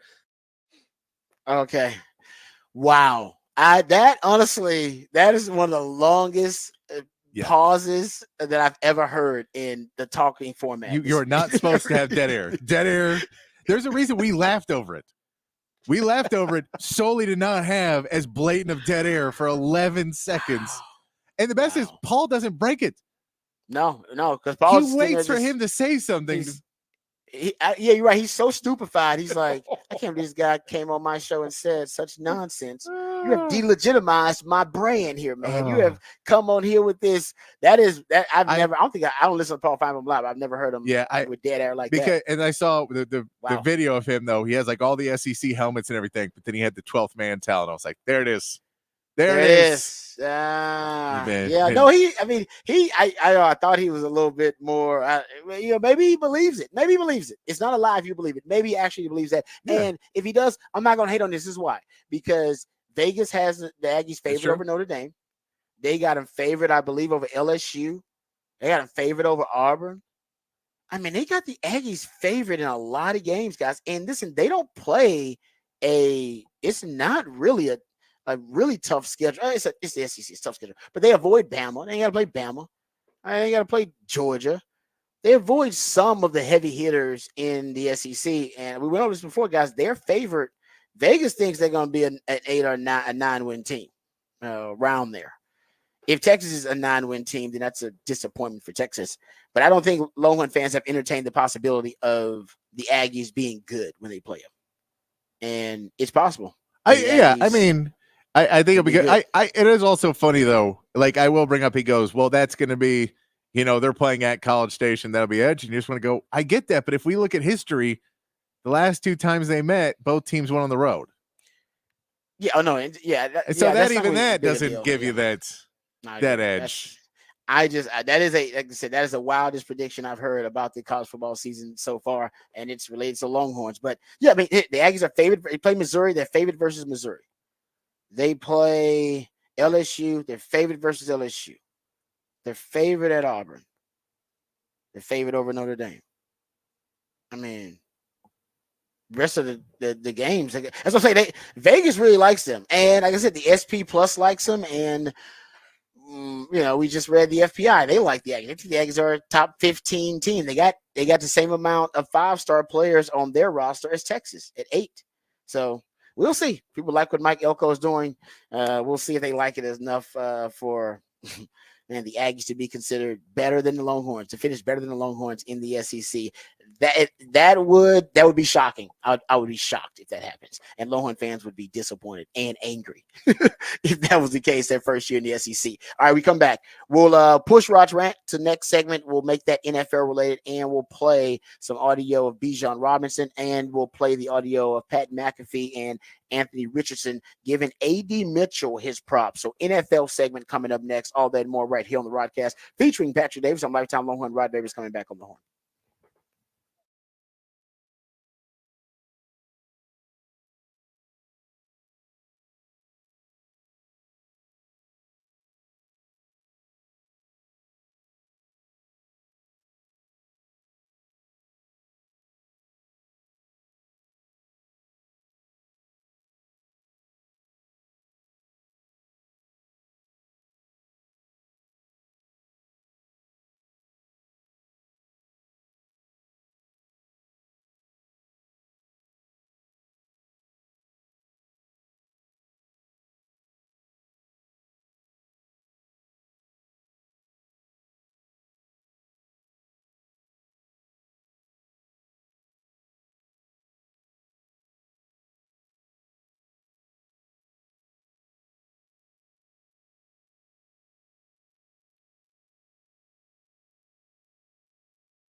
All right, let's talk about the wide receiver market a little bit in the NFL. Justin Jefferson once again resets the wide receiver market. I feel like we've had that happen, man, a couple of times this offseason already.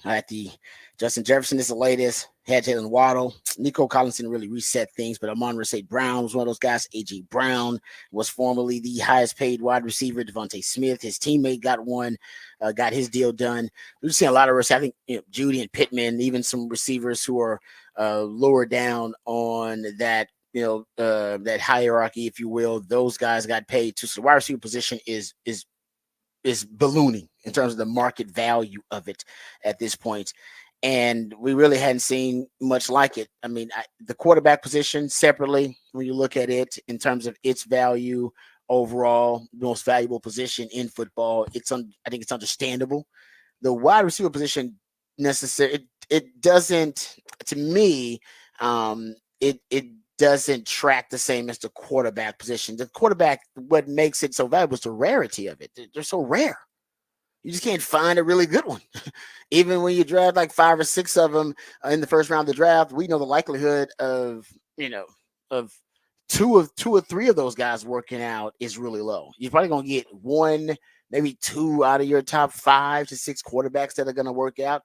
And we just accept that, right? Because we know how difficult that position is to project and to develop and to evaluate. So that's why that position is really rare. And other positions kind of follow that. Or D tackle. I've talked about how D tackle is a premium position now. Well, it's a premium position because of how rare it is to find human beings at that size who are going to be elite run stuffers and pass rushers and be every down players. But wide receiver is not really the same as I've talked about, right? Wide receiver, you're seeing recently we've had more wide receivers drafted early in the first 2 rounds now than we've had recently in NFL history. That is a new trend, right? When I did the research, and you go look at 2012 to 2018, that period, you had an average of, I think it was an average of around maybe 8 receivers taken in the first 2 rounds of the draft. And now you're at the point now where you're probably getting close to 11 receivers that are going to be taken in the first 2 rounds of the draft. And we all obviously know this recent draft was considered one of the deepest wide receiver drafts in NFL history. You had 11 taken in the first 2 rounds, but remember 13 taken in the first 2 rounds of 2022, 8 taken in the first 2 rounds of 2023. So you're taking more wide receivers early in the draft. 5 years ago, you only had 5 receivers making $20+ million a year. Now you're at 21 receivers making $20+ million a year. And I also talk about the amount of receivers, young receivers, rookie receivers, who are now really productive, right? And how they're now more productive than they've ever been. If you look at rookie wide receivers with 100+ targets, in 2023, you had 3 of them, 3 rookie wide receivers with 100+ targets. Same thing in 2022. You had 4 in 2021. You had 5 in 2020. You know how many you had in 2017? 0. 2018, 0. 2019, 1. But in the last 4 years, you've had, the last 4 years, you've had like 15 of them in the last 4 years. That's crazy. Like you've had 15 wide receivers in the last 4 years have at least 100 targets in their rookie year. And in the 3 years prior to that, you had 1. So and look at rookie wide receivers who have at least 900 yards in receiving in their rookie year.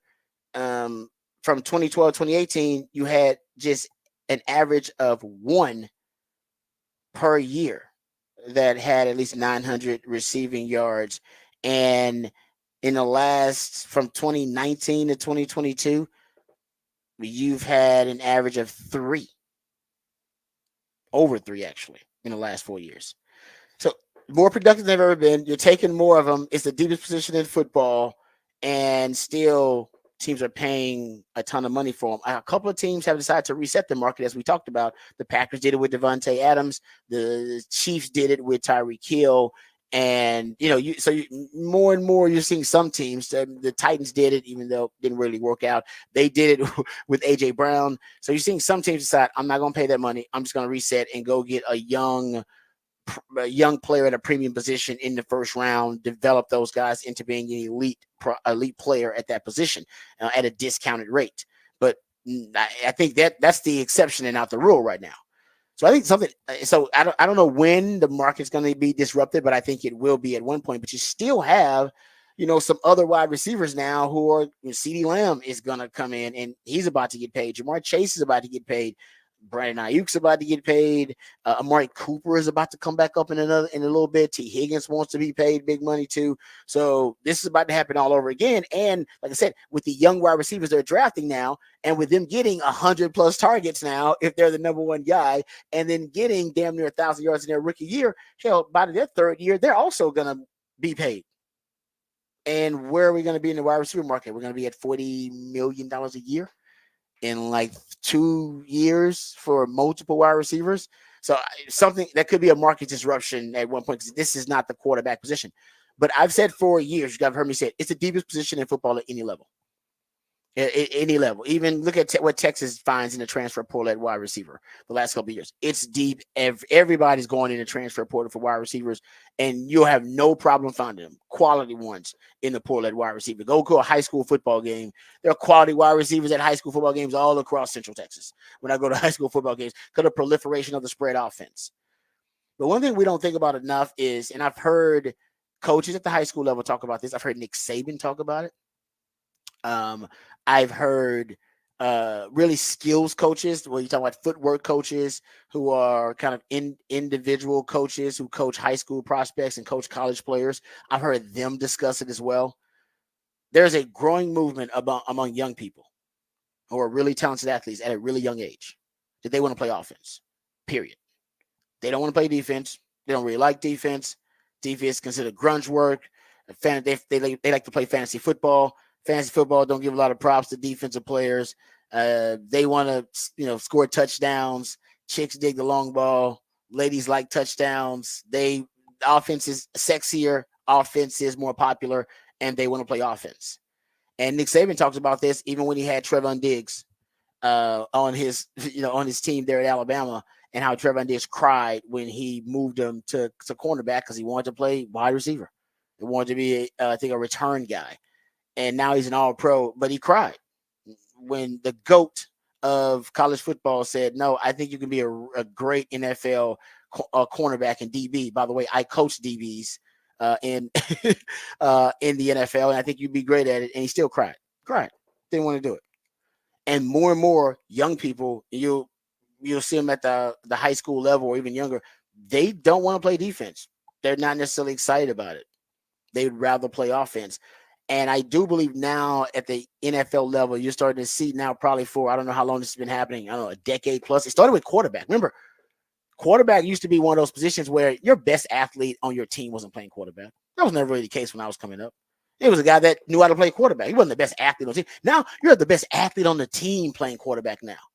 You're Lamar Jacksons of the world. You know what I mean? You have these kind of freaks, Anthony Richardson of the world. These guys that never would play quarterback. So you have a movement of guys who are playing quarterback who never played it before because it's the it position, right? If you're the best player on the team, you want to continue to play quarterback. And now they've been more accepting of a variety of skill sets playing the quarterback position at a high level. But for a while, I was like, no, a quarterback has to, look a certain way and play a certain way. Now we're accepting of a lot of different styles of play at the quarterback position, and it's good for the game. But now that has opened up the quarterback position to a lot more different types of athletes, elite athletes. And that's why the quarterback position overall, you're seeing more and more elite athletes playing that position. And I think that also is, to me, it tracks and aligns with just great athletes overall. More of your better athletes overall in football transitioning the offense. They just are, period. And especially the skill positions, maybe not necessarily lines of scrimmage, definitely at the skill positions. And with that being said, now I think at the NFL level, you're starting to see that wide receiver more than anything. There is a separation, a divide between, the wide receiver position now, the elite players at wide receiver, and the most elite DBs in the NFL. And it's probably going to continue to increase. That gap will continue to widen and increase. That's just the reality of now football connected at all levels. High school, college, and pro, they want to play offense. So more and more, those advantages, elite athleticism at quarterback, just overall better skill positions, because a few of those guys would have been moved to defensive back at one point. Maybe, a couple of those guys would move to safety or nickel or corner. But now those guys, all those better athletes, they're playing wide receiver. They want to play wide receiver, and programs are letting them play it. So I think that is also part of the equation. That's just my theory, throwing it out there. Yeah. I will add in, thoughts? I think that parents who don't want their kid to be playing defense because they feel it is a more violent side of the football. That is also and true. They say, well, you play wide receiver and you can get out of bounds, or you can get down. You won't get the same if you play wide receiver. It's better. You play on the other side of the ball. You're gonna have to hit somebody every play, and you're going to get hurt. Also, I want my kid to be a wide receiver because I want my son to be the star player. The star ain't on defense. So sheer touchdowns. And so if your parents are telling you don't be defense because that's not fun and that's not what you want to do, then you're going to grow up that way. And I think that the more old school way of thinking back in the day was no, be on defense. So real man's on defense. Mm-hmm. And they knew, more American Idol generation of parents and people they go, I want my son to be the quarterback. Well, yeah, your son ain't the quarterback. Okay. Yep. Well, then I want him to be the wide receiver. And I want him to be whatever position gets paid the most, has the most touchdowns, and can be the star of the game. That's what I want my kid to be. And I'm going to try and train him to be that, and that's, I think you see that part as well, that, they're being raised from a young age to be that and not necessarily do what coach says and go play. I mean, we played the audio before about Dan Hurley at UConn talking about having to find parents that allowed him to coach and stay out of it. That's, that's if you're just producing a ton of parents who want to have their kids play a certain position, then it makes it even harder for a coach to then go to the player and say, well, I can make you a great defensive back. And then the parents go, I don't want to be, no. Yeah. I want you to play wide receiver. No, you're right about that. I totally agree with you about that's another external influence. Yeah. I think that's ushering players to play some of the best athletes, the great athletes, to play offense. I think at the high school level, you don't have a well-rounded team. You don't have a Westlake or a great program like a Westlake or a Lake Travis, something like that. You are probably more, if you're as a coach, you're probably more likely to move your best players to offense too, or they play both. Even if they are a good player, they play both. I play both. So I think that's just naturally as a coach, like, no, I need to score a point, put my best players on offense. But then now I think they're except fantasy football, you just brought up to the vanity of the parents themselves, the players now, they think offense is sexier. So I think now it's something that's exacerbated to this point. And it's affecting, I think, at every level of football. All right, let's get to the break. We'll come back. We'll get to what the facts, what the stats. I promise you that Bijan audio. I promise you the audio about A.D. Mitchell. We can sneak it in next segment. We'll do that too. If not, we'll play it for you next hour. All that and more right here on the Rodcast featuring Patrick Davis. I'm Lifetime Longhorn. Rod Davis coming back on the horn.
Welcome back to the Rodcast. Time for What the Facts, What the Stats here. And usually I do give you some stats, and I got some stats for you.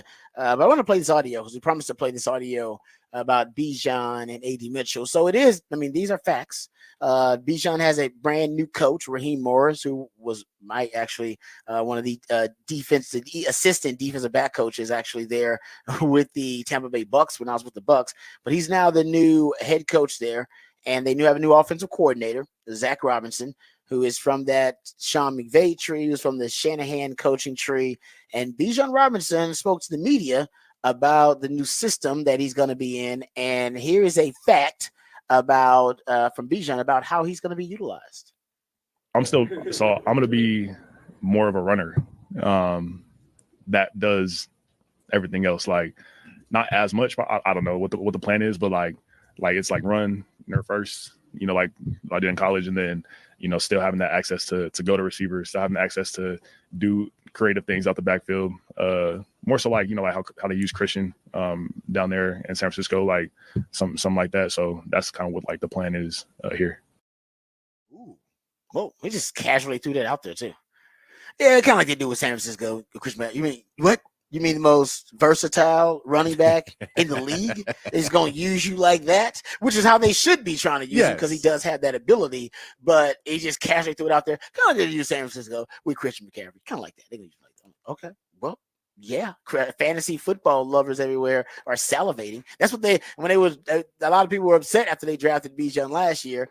Even Bijan said that when he was reading some mean tweets because they expected Bijan to have a blockbuster fantasy breakout season as a rookie, and he was supposed to in that Arthur Smith system. Even I think I told you guys I predicted that too, and I was wrong because Arthur Smith for some reason wanted to use Bijan Robinson as a decoy, and I still don't get it. And I don't know, and he's not there as a result because he, along with Kyle Pitts, some other guys that he did not want to maximize their skill set, some of those really high draft picks at skill positions. So that's why Arthur Smith is the offensive coordinator for the Pittsburgh Steelers now. There you go. And hopefully he'll do better there. Okay, let's also get to this Pat McAfee sound. So Pat McAfee was interviewing Anthony Richardson, who is the starting quarterback for the Colts. And they were talking about the Colts and how the expectations for the Colts and how good they think the Colts are going to be this year. And then A.D. Mitchell name comes up. I like the exchange. I think you will too. Here is Pat McAfee and Anthony Richardson. With the way last year started when you first got here and like all the uncertainty, people saying like how you didn't play as much as a lot of other guys at Florida. And then there was the whole JT thing with, his contract, which obviously got sorted away. Pitt obviously gets signed. And then kind of the rise of the Texans and CJ Stroud and all that stuff in the division. Does it feel like going into this year with being more comfortable, having a year under your belt, like everything's kind of in place and you feel like, you guys are, I don't want to say being slept on, but with how the Texans are being looked at, like, does it feel like you guys are kind of right where you want to be right now going into the year? Oh, yeah, definitely.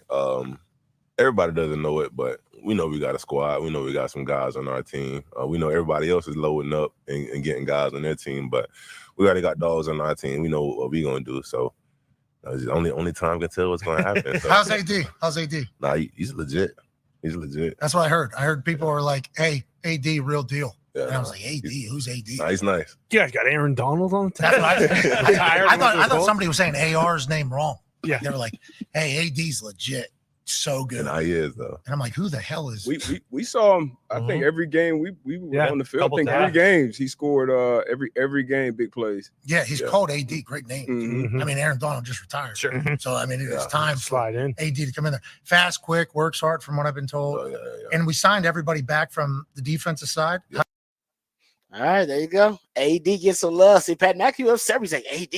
Somebody's telling him, oh, man, AD's balling out there. He didn't even know who AD was. And then Anthony Richardson backs it up. Oh, no, AD's he's making some noise out there. So AD Mitchell, and he's a steal in the second round. I mean, y'all was projected to be a first round. Yes. So as a Texans fan, I'm upset about that. Oh, how about this? So we can end it on this note. So CJ Stroud, he did that interview on the podcast, the Millions Worth of Game podcast. And I actually love it. We can't play all of it because it's not totally clean. And they get really comfortable. But speaking of the Colts, who the Texans have to see twice a year in the same division, Listen to CJ Stroud, kind of describing how he's got that dog in him. He's describing a play here, but then later on talks about how the Colts see him. Here is CJ Stroud. Like my boy EJ Speed, but it's a ton of dudes. It's not just EJ. He with my agent, and I tell him this to his face. I don't even tripping. But like a lot of dudes come to these podcasts, like, oh yeah, I'm coming to hit. I'm gonna hit CJ in his face. I'm gonna get him next year. Why don't you do something? Like where I'm from, we say, why ain't you ain't do something where you was mad at? You was mad right there, man. Do something. Right. You could have made hella plays, bro. You could have made plays, dog. Right. You could have shut me up right there, but you didn't. Right. So what make you think you're gonna do it now? And if you do, I'm gonna come back, bro, for real.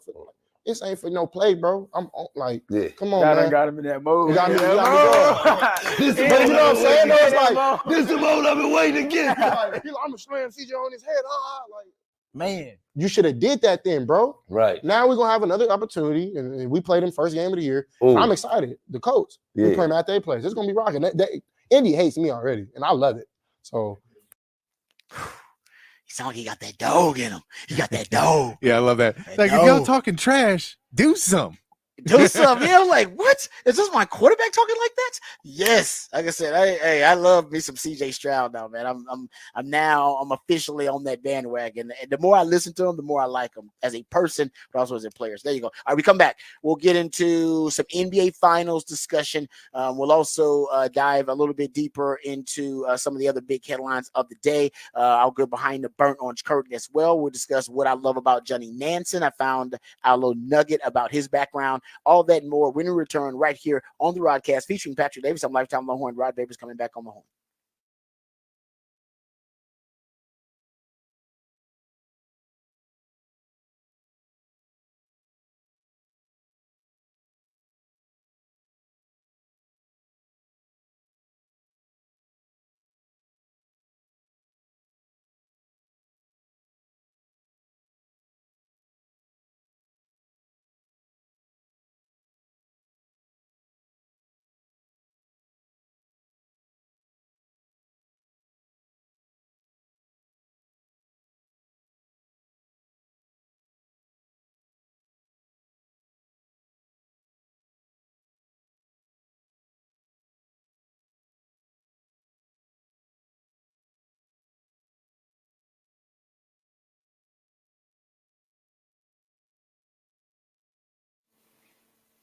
Hey, what's up, folks? It's your Lifetime Longhorn, Rod Babers. Austin is a great city. One of the reasons people keep moving to Austin is because it's such a great city, but also makes it one of the fastest growing cities in the country. And as our city continues to grow and thrive, well, so do our friends over at Ironworkers Local Union 482. Many of the iconic landmarks we love in this city were actually created and built by the skilled craftsmanship of Ironworkers Local 482, like the Pennybacker Bridge and DKR Stadium. The folks over at Ironworkers Local 482 don't just go to the office, they build it. So if you're looking for an exciting employment opportunity or a refreshing career change, right now is the perfect time for you to become a member of Ironworkers Local 482 because they're hiring over 3,000 people for a huge project they're building right here in Central Texas. They're offering competitive wages, competitive benefits, a pension plan. They even offer training for unskilled labor through their apprenticeship program. So right now is the perfect time for you to become a member of Ironworkers Local 482 and take pride in the type of teamwork and craftsmanship that helps shape the future of our great city. So go online today and apply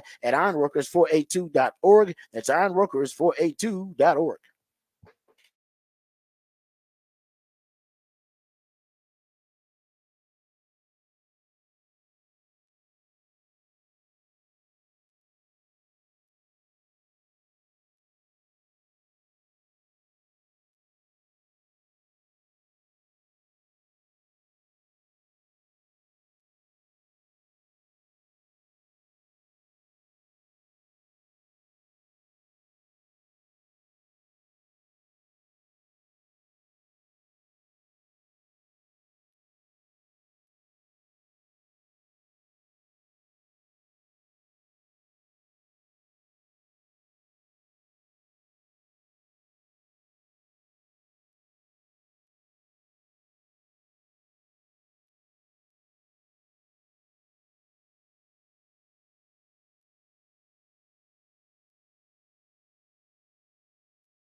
Welcome back to the Rodcast featuring Patrick Davis. I'm lifetime Longhorn Rod Babers. Patrick Davis is also the Idillionaire on the show, coming up with all the musically themed days of the week, including a top of the charts Tuesday. That's when he plays jams that reach the top of the Billboard charts on this day in history. Oh yeah, little Stevie Wonder there for you. I always say Stevie Wonder in the conversation as one of the most underappreciated, underrated musical artists of all time. I put him in the Kareem Abdul-Jabbar category. Yeah. Anytime we talk GOATs, we never mention Stevie Wonder. Man, he could be in the conversation. We never mention him though. I don't know. He never gets that kind of love. He doesn't. But I'm trying to think of who. Like, I think when we say the GOATs, I'm trying to think. It's like it feels like it's always. I don't know what it is. Like, I don't know who the GOATs of music are. Yeah, but I said maybe we don't have that discussion enough. But we never talk about Stevie Wonder. No. Stevie Wonder that is type of reverence in the conversation. Is my point. You're right. I mean, even when like artists are talking about who inspired them and stuff, when nobody brings up Stevie Wonder. You never hear like, oh, I was inspired by Stevie. Oh no, it was Stevie. It's Stevie Wonder in this music. I don't hear his name dropped enough. Maybe that's what I don't hear it dropped enough in music. You don't. It just doesn't come up enough. And I feel like Kareem is that in basketball. When we talk about when we having the conversations in basketball, we never bring up Kareem. We like skip over Kareem. We go all the way back to Bill Russell and Wilt. And I'm like, what about Kareem? We always skip over Kareem. It's weird. Kareem, but if you go look back at his accomplishments, he should always be in a conversation. We don't talk about Kareem. He knows that too. That's why he's a bit bitter. You ever hear Kareem talk? Oh yeah, he's a little bitter. A little bit. I think a little bit the bitter comes from. He's like, y'all don't drop my name enough, man. Y'all keep talking. Y'all skipped basically the MJ to LeBron. Y'all skipped all over Kareem, and then they go all the way back to like, oh man, we talking about Wilt and we're talking about Bill Russell. And that's like funny, because to me, Oscar, Big O. Kareem was better than Wilt was because Wilt was at a time where he was the alien of the time. And yes. And then also when you see some of the stats, you're like, so either this was not the least enjoyable thing you'd ever watch in your life, because a dude just standing by the rim and putting it in and no one can stop him, or they lied about a lot of those stats. Either one of those could be true because the stats are astronomical. They're crazy for Will Chamberlain. So either way, you're like, either way, this can't be like this. You can't say no. He was so good that he put up 80 a game or 60 a game or whatever he put days. And they go, he had a 100-point game. And you go, I could believe one player had a 100-point game, 100% believable. But to say he's averaging just a level of points where he just would walk down the court, catch the ball, put it in the hoop, and walk back. You're like, it didn't seem. Yeah. So that one, Kareem's always there. But I think Kareem also fell into the category of LeBron James, which is he was vocal about his activism and stayed in the league forever. And so that's true. He made a lot of enemies during his time because people didn't like him at the time. Yeah, and then he stayed around forever, went to the Lakers. So, like he did just a lot of things in his time that made people not as fond of him, whether that's, fair or not. And I think that now retrospectively, you should look back on it better, but he was never the guy to toot his own horn. Like Michael Jordan did The Last Dance. Michael Jordan has done a lot of things to continue to toot his own horn. Yeah. And be I am the greatest, which you can do. He is.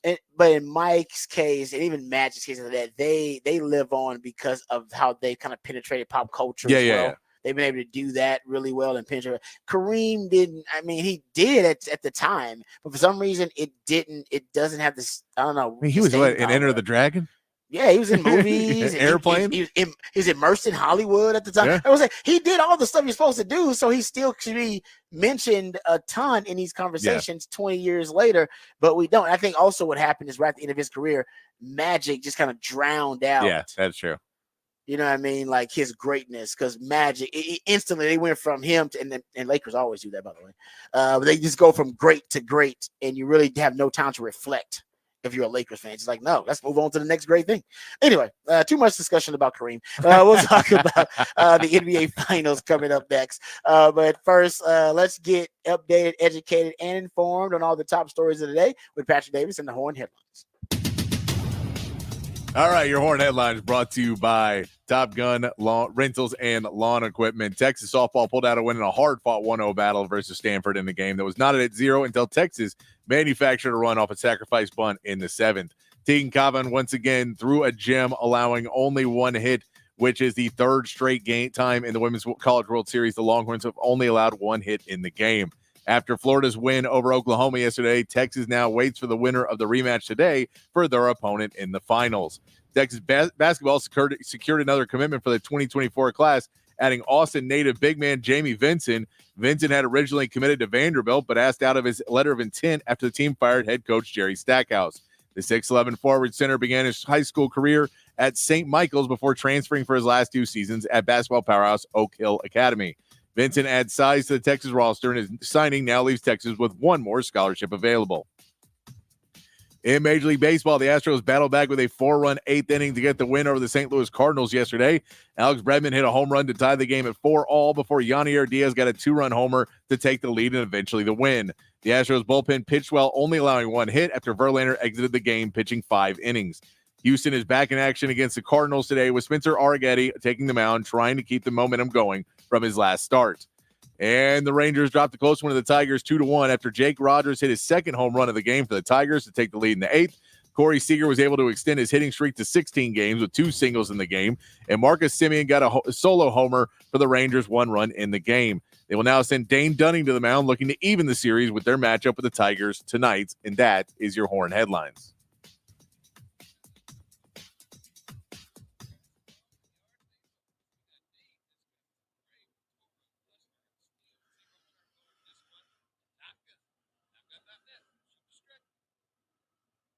All right, thank you for the Horn headlines, Patrick. Also, the topic for the big fat poll of the day is also something my man Patrick comes up with, and it's a great conversation starter. Always is. Give the folks the topic for the big fat poll of the day before we dive into some NBA Finals discussion. Big fat poll of the day today, talking about how Texas added the commitment of Jamie Vincent, added a big man, something that they desperately needed, added another freshman to this class. He is a 3-star.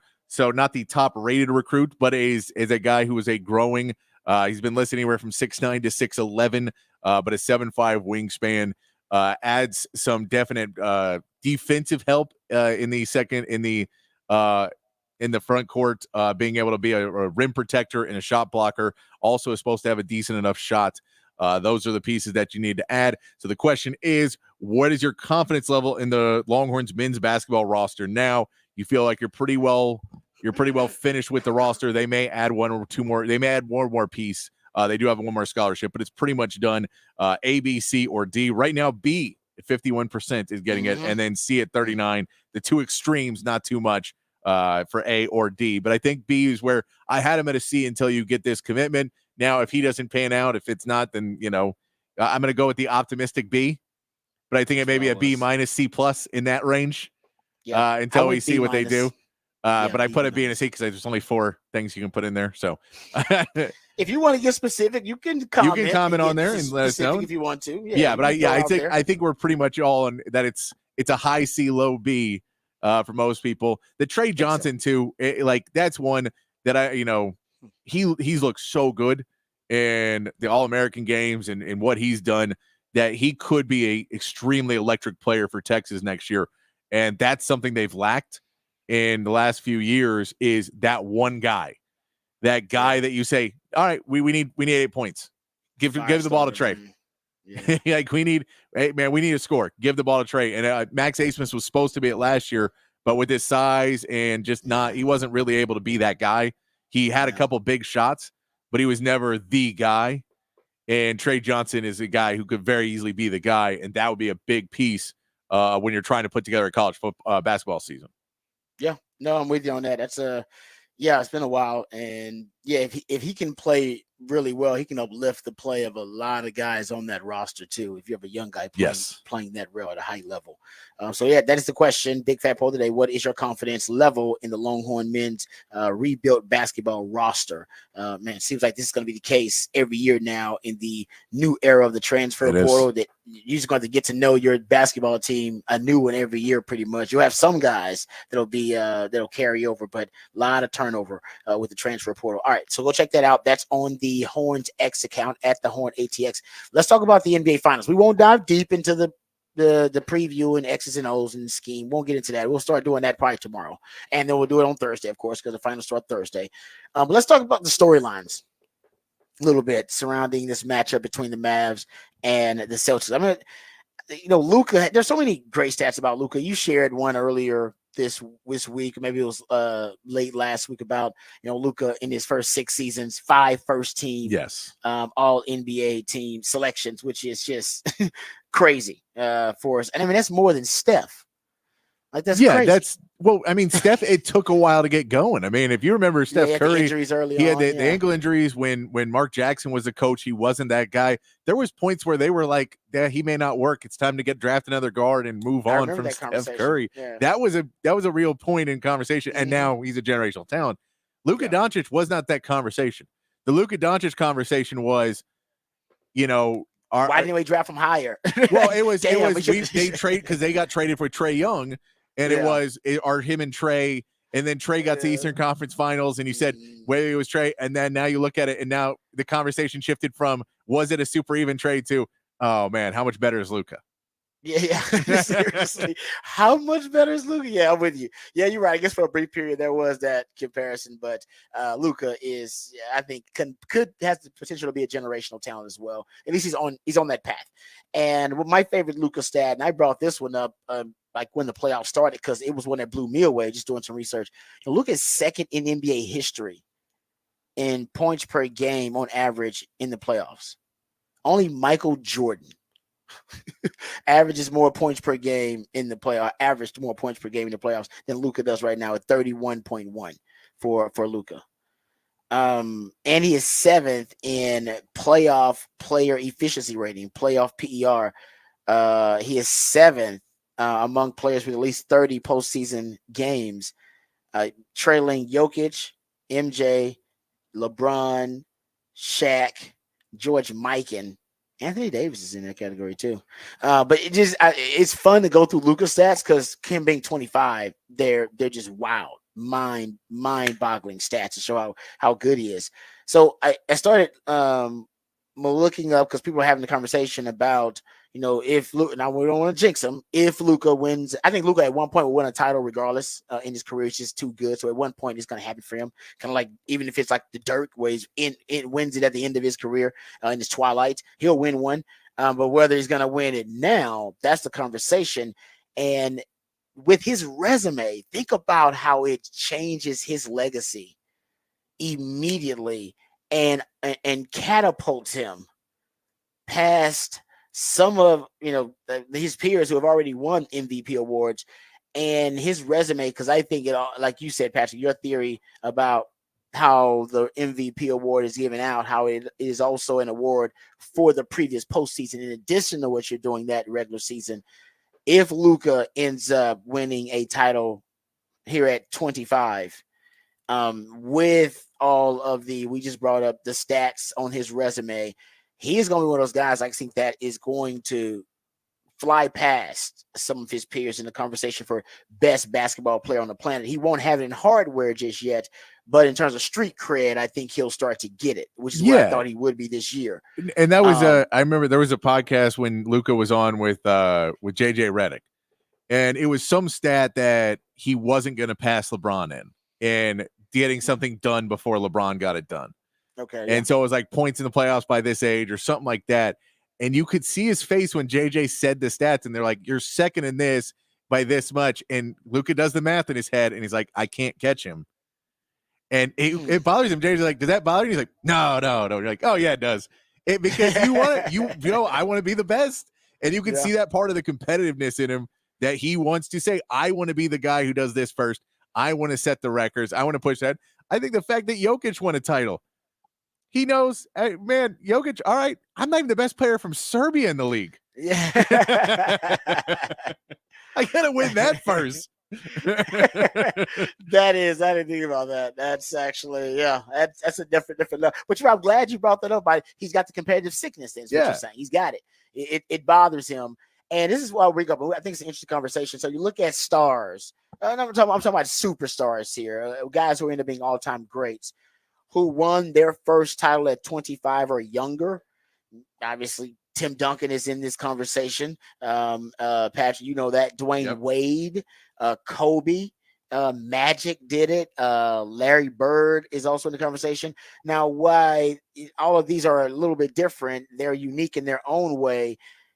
There is a kind of a one common thread to these, or at least a couple of common threads to these examples I just brought up.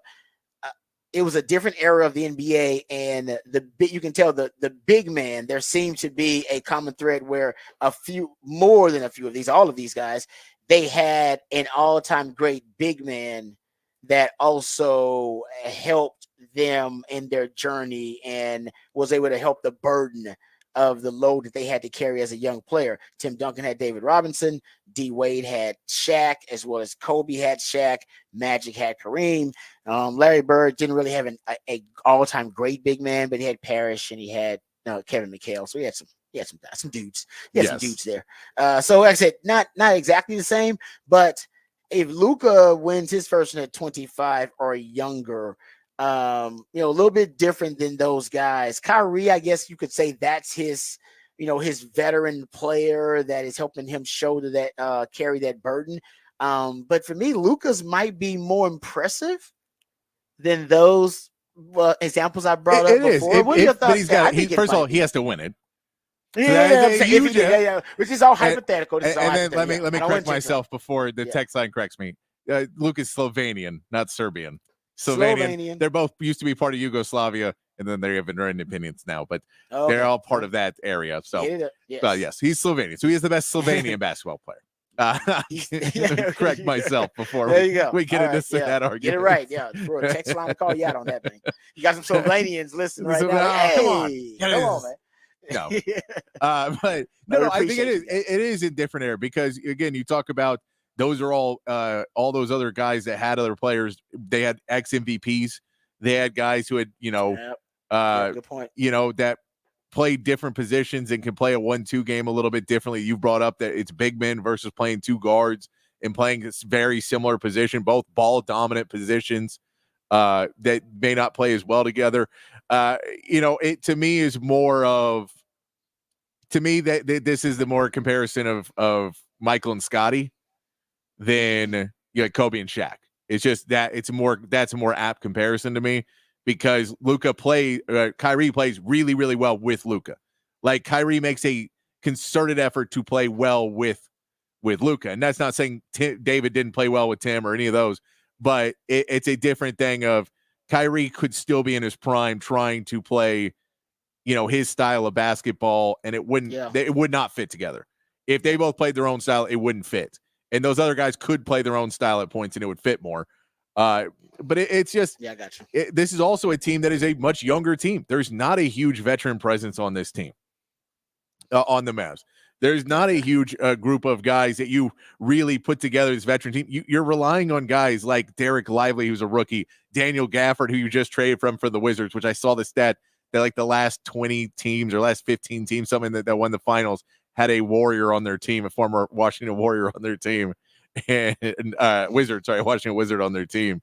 And this will be the case because Porzingis is on one side and Gafford is on the other. So both of them played for the Wizards earlier this year. So it'll still happen this season. That's a nice connection, yeah. But you add him and you add PJ Washington, who had a ton of question marks about him at the trade when they made that trade. They traded Grant Williams, which, by the way, this is also a fun Grant Williams series that he has been ditched from both of these teams, and they made it to the finals. Oh yeah, think about that. That is a random subplot. Yeah, that he is just sitting watching this fuming. Got to feel bad about that. They're going to be bad without me. What? They're both in the finals? Serious addition by subtraction. But it's it. I agree with you. There's just if Luka can do this. Plus, Luka, you're talking about when Shaq and Kobe were together. I can tell you when Tim and David, it wasn't usually they were the underdog. These teams, especially in the finals, because they were playing the Eastern Conference, and the Eastern Conference usually wasn't that strong. So a lot of these teams, they weren't the underdog; they were the favorite. So saying that Luka is and Kyrie are the prohibitive underdogs in this series, it adds another piece to it, as opposed to a lot of these series where they were the favorites going in. And I mean, D Wade, we can say that first one. I couldn't tell you. Shaq and D Wade when that may have been underdogs. I couldn't tell you on that one. Yeah. Right. But may be the only one though. You're right, because definitely the Lakers and the Celtics, they had to be favorites. The Lakers and the Celtics. And so, the only reason the Celtics would be is if they were playing the Lakers. Yeah, and vice true, versa with Magic. Yeah, good point. But a lot of these were, they were favored. They were supposed to be there. Luka's not supposed to be in this finals. Mm-mm.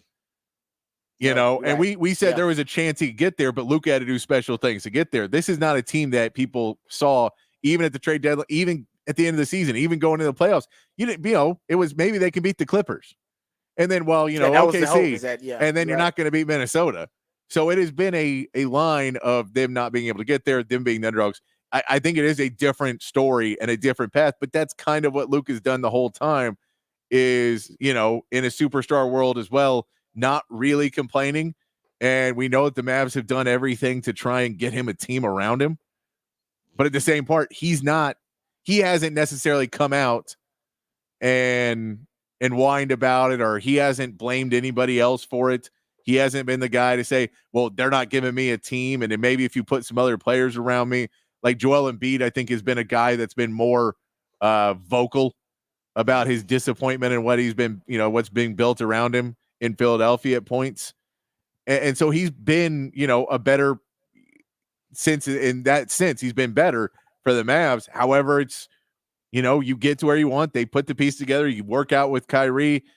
Things are going well. They get the pieces to help you at the trade deadline. They draft a guy. They tanked last season. He's a part of a team that had to tank at the end of the season, which he doesn't like. Yeah. And it worked out. There's just a lot where this is a different world, but I still add in all this that we're talking about is a gigantic if. And we can go on the other side and talk about Jason Tatum and what it means for his career, because on the Jason Tatum side, I think it might be as big, if not bigger impact if he doesn't win one, because if he keeps coming back and he has this super stacked team and he's supposed to be the guy and he wants to be an MVP voting and he's being disrespected, and then they can't get the deal done against this Mavs team who's playing Daniel Gafford and Derek Lively at the center position, who's got PJ Washington and Derek Jones in the starting lineup, and it would be a huge upset. So I'm just saying, so for him, he has to win. Yeah, not only do we have to win because it'd be a huge upset in terms of them being a big underdog, the Mavs being a big underdog, because I think I read somewhere the Celtics is going to be favored in every game. Period. No matter home way. No, I think the Mavs could win the first 3 games by 45 points, and they'd still be favored in game 4. Exactly, right? Because that's how a lot. Well, they got to get one, right?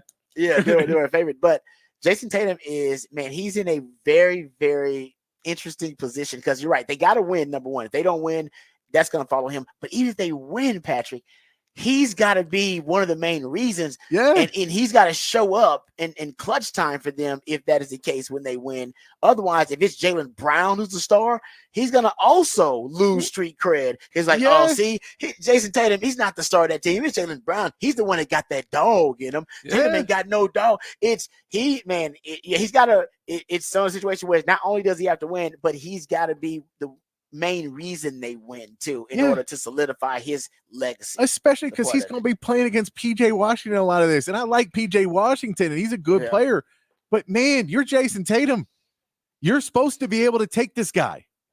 You're supposed to be, PJ Washington isn't a defensive perimeter stopper, so if he relegates you to shooting threes and you don't shoot a high percentage of those and you don't drive and you do what Cat did in that series as opposed to creating and doing that, I agree. I think this is like the legacy of Luka. You can say, man, he got to the finals this year. Okay, he needs to keep building, but this is where they got some good pieces in Dallas, and he's only 25, and let's see where they can go. Is I think what happens if Luka loses.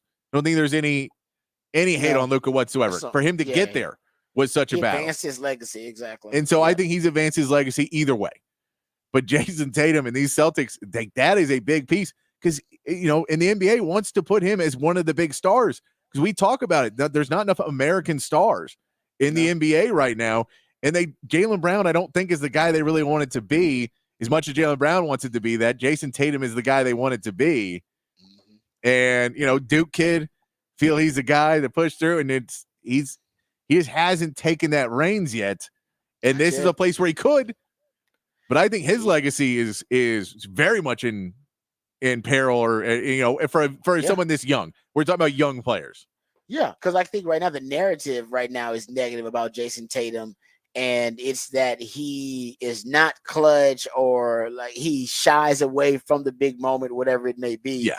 This is a big finals for him because, like I said, if they win and then he's not one of the big storylines, oh, that's going to damage his legacy. And if they lose, ultimately, man, his legacy just takes a downward Jason spiral. Tatum, Period. 26 years old, so he is in the same boat. He's a year older than Luka, but this is his second finals, third Eastern Conference Finals that he went to. Like he has been there time and time again already in his short career. So his legacy is now starting to be: are you going to be the guy, or do we just say, "Oh no, you're one of those. You're not a bust, but you're a disappointment of what we thought you could be." There's a reason you're not in the top 3 in MVP voting. Yeah, you're a star. You're not a superstar. Yes, it's okay. Exactly. Ain't nothing wrong with that. Exactly. Nothing wrong with that. But Jaylen Brown's like, I'm a superstar. I'm gonna get it. I'm gonna get it. Yeah. All right. We come back. We'll get into some Texas football conversation. Go behind the burnt orange curtain. I did some deep dive research about Johnny Nansen. I'll tell you why I like him even more as a member of that Texas coaching staff. We'll dive into that on the other side right here on the Rodcast featuring Patrick Davis on Lifetime Longhorn. Rod Babers coming back on the horn.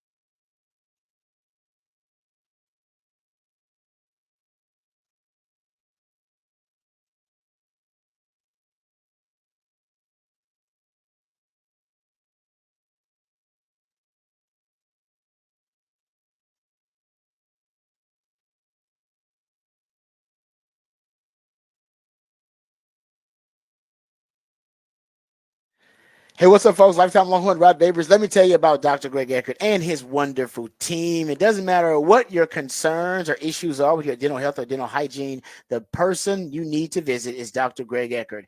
They are fantastic. I owe them a huge debt of gratitude. I went there initially for just the regular routine teeth cleaning and checkup. And that checkup was very detailed because they're into the details there at Dr. Eckert's office. And they found my wisdom teeth were actually growing in sideways. I was on the verge of a disastrous situation.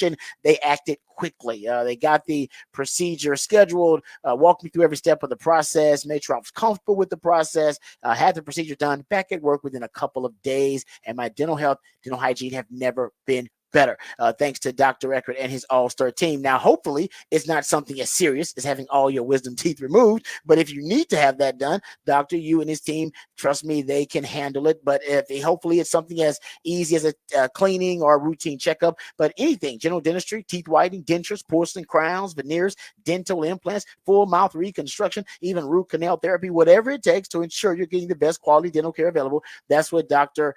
Yu and Dr. Greg Eckert and his team are all about. First time that I actually met Dr. Greg Eckert, I walked into his office and there was actually a woman there in tears. And I thought to myself, see, this is why I don't come to the dentist's office. But turns out she was actually crying tears of joy. She had looked in the mirror and had been shown her brand new smile from Dr. Greg Eckert and his team. And she was brought to tears of joy. And he can do the same for you. Right now, he can give you a brand new smile in just one day, permanently secured to your dental implants. No time spent without teeth. You'll get temporary fixtures until they complete your permanent smile, and you're going to smile again with confidence and eat freely without pain or discomfort. So we're talking about a lifelike permanent solution. So if you've been told your teeth need to be replaced, you have dentures right now, or your doctor has recommended dentures, call Dr. Yu first to learn about this revolutionary alternative to dentures. It's a brand new smile in just one day. You got nothing to lose but everything to gain. It's a complimentary consultation. It sounds too good to be true. It's not. It's just Dr. Yu. He knows that a confident smile can truly change your life,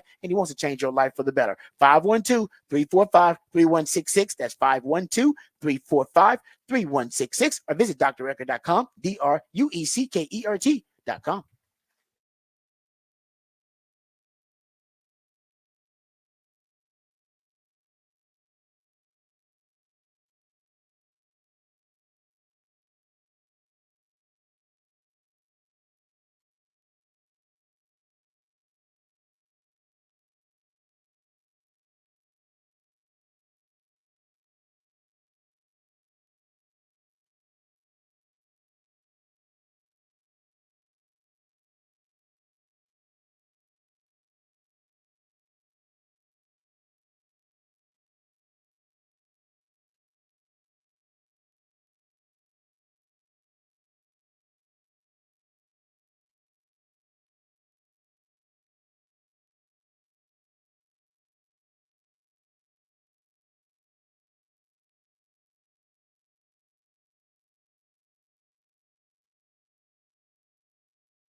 All right, welcome back to the Rodcast. Time to go behind the burnt orange curtain, talk some Texas football here. Now, there are a couple of topics that I want to get into. Really, hopefully, I have time for both of them. Maybe I'll just have time for one. But I was doing some research about Johnny Nansen, and Johnny Nansen coming over from Arizona. He was the defensive coordinator there. Now he is the co-defensive coordinator and linebackers coach, already paying huge dividends because of Johnny Nansen. They bring in the defensive tackle Tia Savea, Bill Norton also had a connection to him. I talked to Javion Cole, the transfer portal addition at cornerback, courtesy of our friends at Owen Texas Football. So shout out to Owen Texas Football and the crew. And I talked to them, and they told. Actually, I talked to Javion Cole there, and then Javion Cole told me that Johnny Nansen was the first coach that reached out to him to recruit him. So essentially, 4 of the guys you brought in via the transfer portal have connections to Johnny Nansen, which says a lot about Johnny Nansen and his ability to recruit. So he's already paying dividends, but I think scheme-wise, he's going to pay huge dividends too. I brought this up earlier. Now, I'm a huge fan in the what I call the Belichickian theory. I was looking one point, this was probably a decade plus ago. I was looking for what set Bill Belichick apart, like what made him such a great coach, and what unique qualities in his skill set as a coach may have made him the GOAT. Now, it turns out it may just be, having Tom Brady helps you in your case to be the GOAT. But him as a coach, one thing I found that was unique was the fact that Bill Belichick had coached all 3 phases of the game: coached offense, coached defense, and coached special teams at the NFL level. That was very rare for a head coach, for any coach, to have expertise in more than one phase of the game. Most coaches spend their entire careers in just one phase of the game. Yeah, that's probably 70%.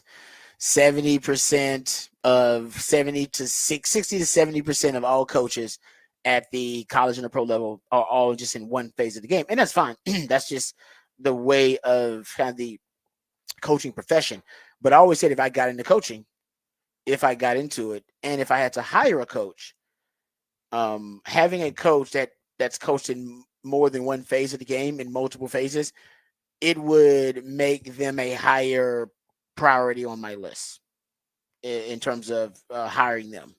And the reason why I think it just gives you a more overall well-rounded knowledge of the game and helps you understand the whys of the scheme and the concepts, why an offense is trying to exploit a certain advantage, what they're trying to achieve on that side of the ball. You learn those, and then you go on, the defense side of the ball, you can reverse engineer those concepts and build your defensive game plan or structure your defense based on, those principles.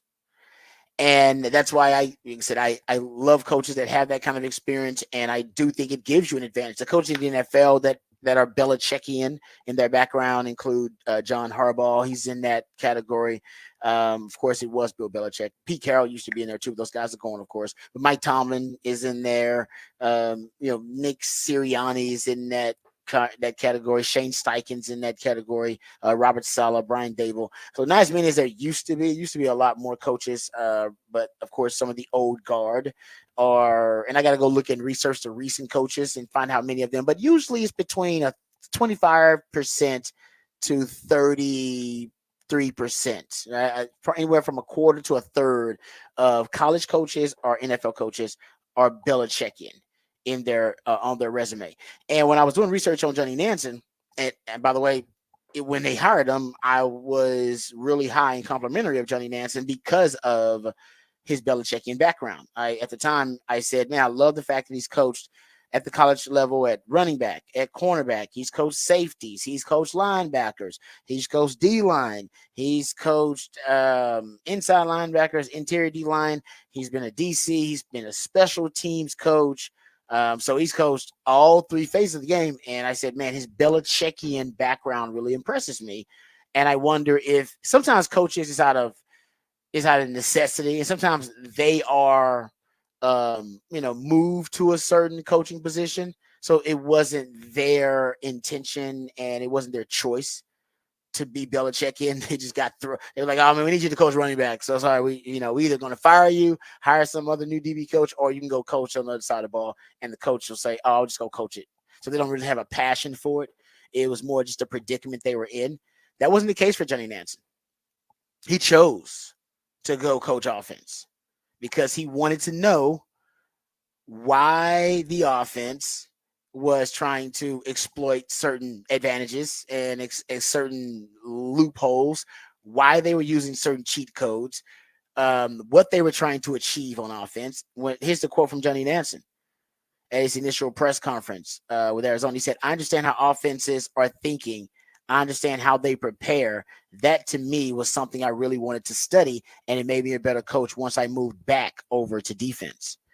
Now, former Arizona coach, now at Washington, Jed Fish, once coached on Bill Belichick's staff.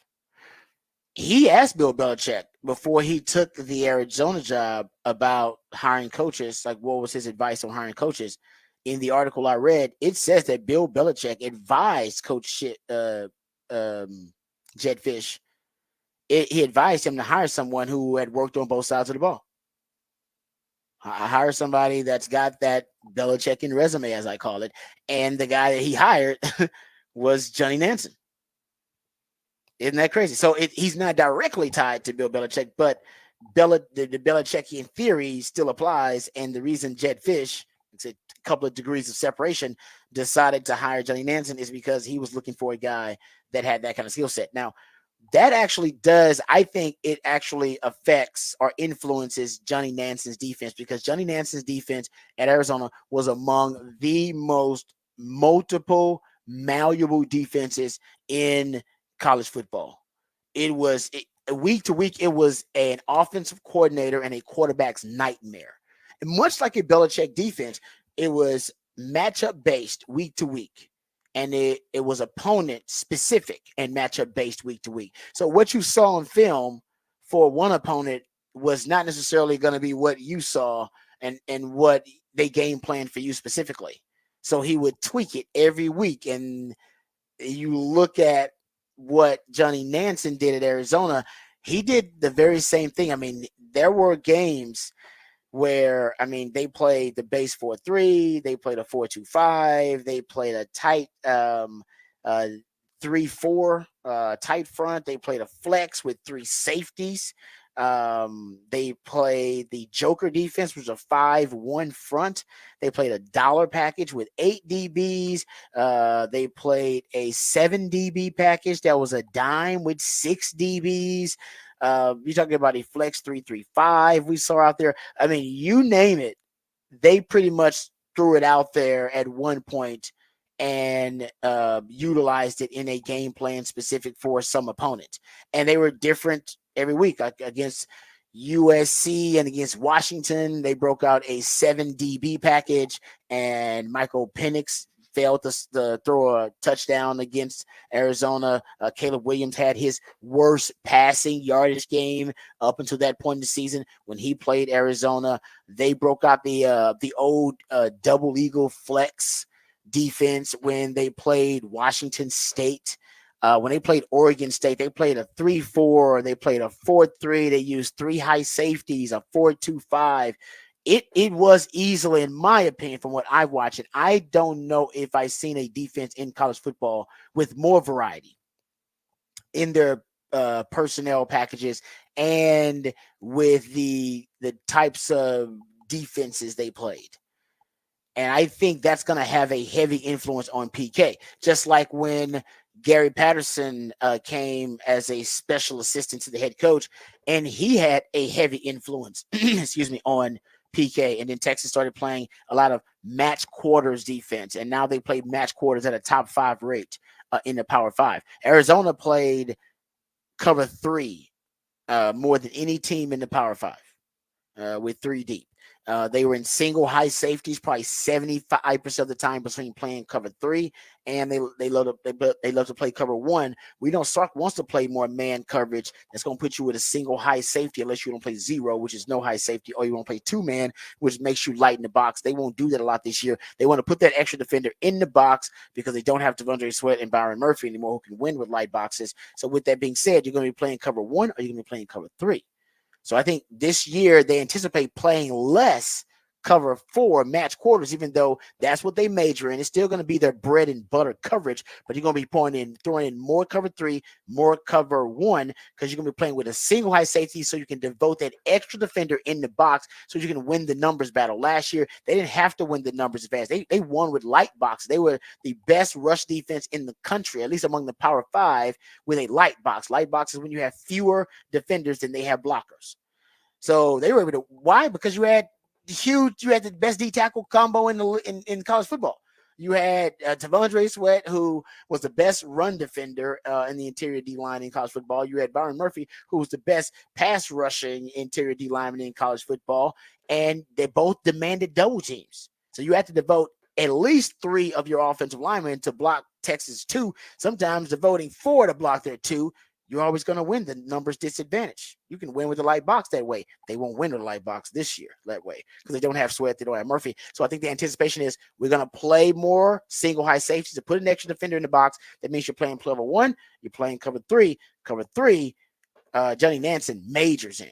So he can all these exotic looks that they played at Arizona. Most of them came out of a cover 3 look, which means most of them will translate if you're going to be playing more single high this year as well. So what you're going to get from Johnny Nansen, I think the influence will be more exotic looks. Like I said, I'm not going to say PK's defenses are static personnel wise, but what you see is what you get, right? You don't get a lot of personnel variety. They play nickel. Right, and it's a variety in the front of 3 down or 4 down. That's pretty much it. PK does not get exotic in a lot of his looks. I think that'll change. You don't see a lot of dime. You don't see a lot of quarter. You don't see a lot of penny. You don't see them with using 3 high safeties. You don't see a lot of that. I think you'll see more of it this year. And this may be why Sark was not concerned about the pass defense, even though it was bad last year and it was bad versus Washington. May have lost you that game. It was bad in the spring game. And Longhorn fans are freaking out about the pass defense, but not Sark. Sark's not freaking out. I think the reason that he may be more optimistic because he knows opposing coordinators and opposing quarterbacks' life is going to be hell when they start throwing in these Johnny Nansen exotics, which nobody has seen Texas run. But when Arizona was running them last year, they were among the most effective and the most mind-boggling in the country. And I think all of that ties back to his Belichickian background, knowing how offenses work, knowing how multiple offenses are, and then making sure that he's able to construct his defense with those principles in mind.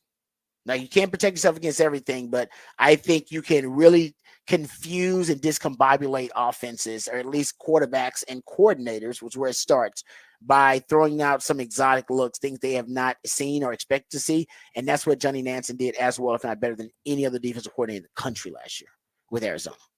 So there you go. All right. There you go. So that's I wasn't into a Quinn Ewers rant, but we'll save the Quinn Ewers rant for tomorrow.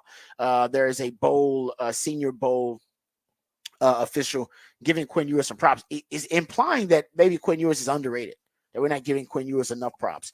And I'll talk about why they may be, but we'll get into that maybe tomorrow. All right, we come back. Let's get into off the record on the other side. How about a couple of college football related topics? Jersey sponsorship in college football. How do you feel about it? Because it could be a thing. And also we'll look at EA Sports, what their possible game ratings could be. College Football Network did a breakdown of what they believe are going to be the quarterback ratings in the upcoming college football video game. We'll talk about that too and have some fun. All that and more right here on the Rodcast, featuring Patrick Davis. I'm Lifetime Longhorn Rod Babers coming back on the home.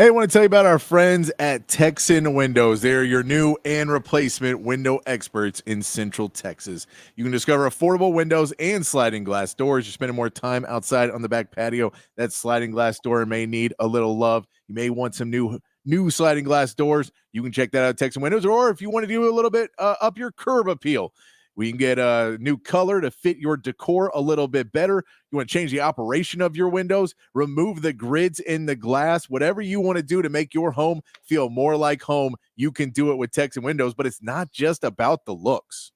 Oh, not just about the looks at all, Patrick. Also, it's about saving money on your annual energy bills. That's what energy efficient windows from our friends over at Texan Windows can do for you.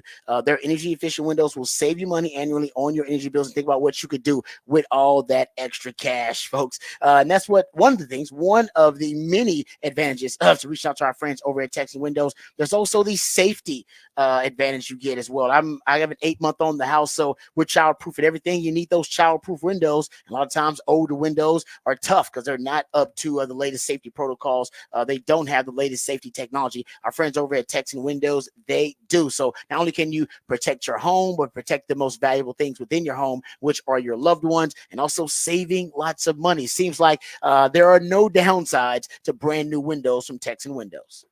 No, and if you want to get in contact with them now, you can get started at TexanWindows.com or call 855-55-TEXAN and get a hassle-free estimate by email or over the phone, whatever's easier for you. Or you can go ahead and stop by their showroom. They got a new one in Buda, or you can check it out in Fort Worth and get a look at all their in-stock windows. That's TexanWindows.com. Texan Windows, your Central Texas window experts.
All right, welcome back to the Rodcast. Time to get into some off the record.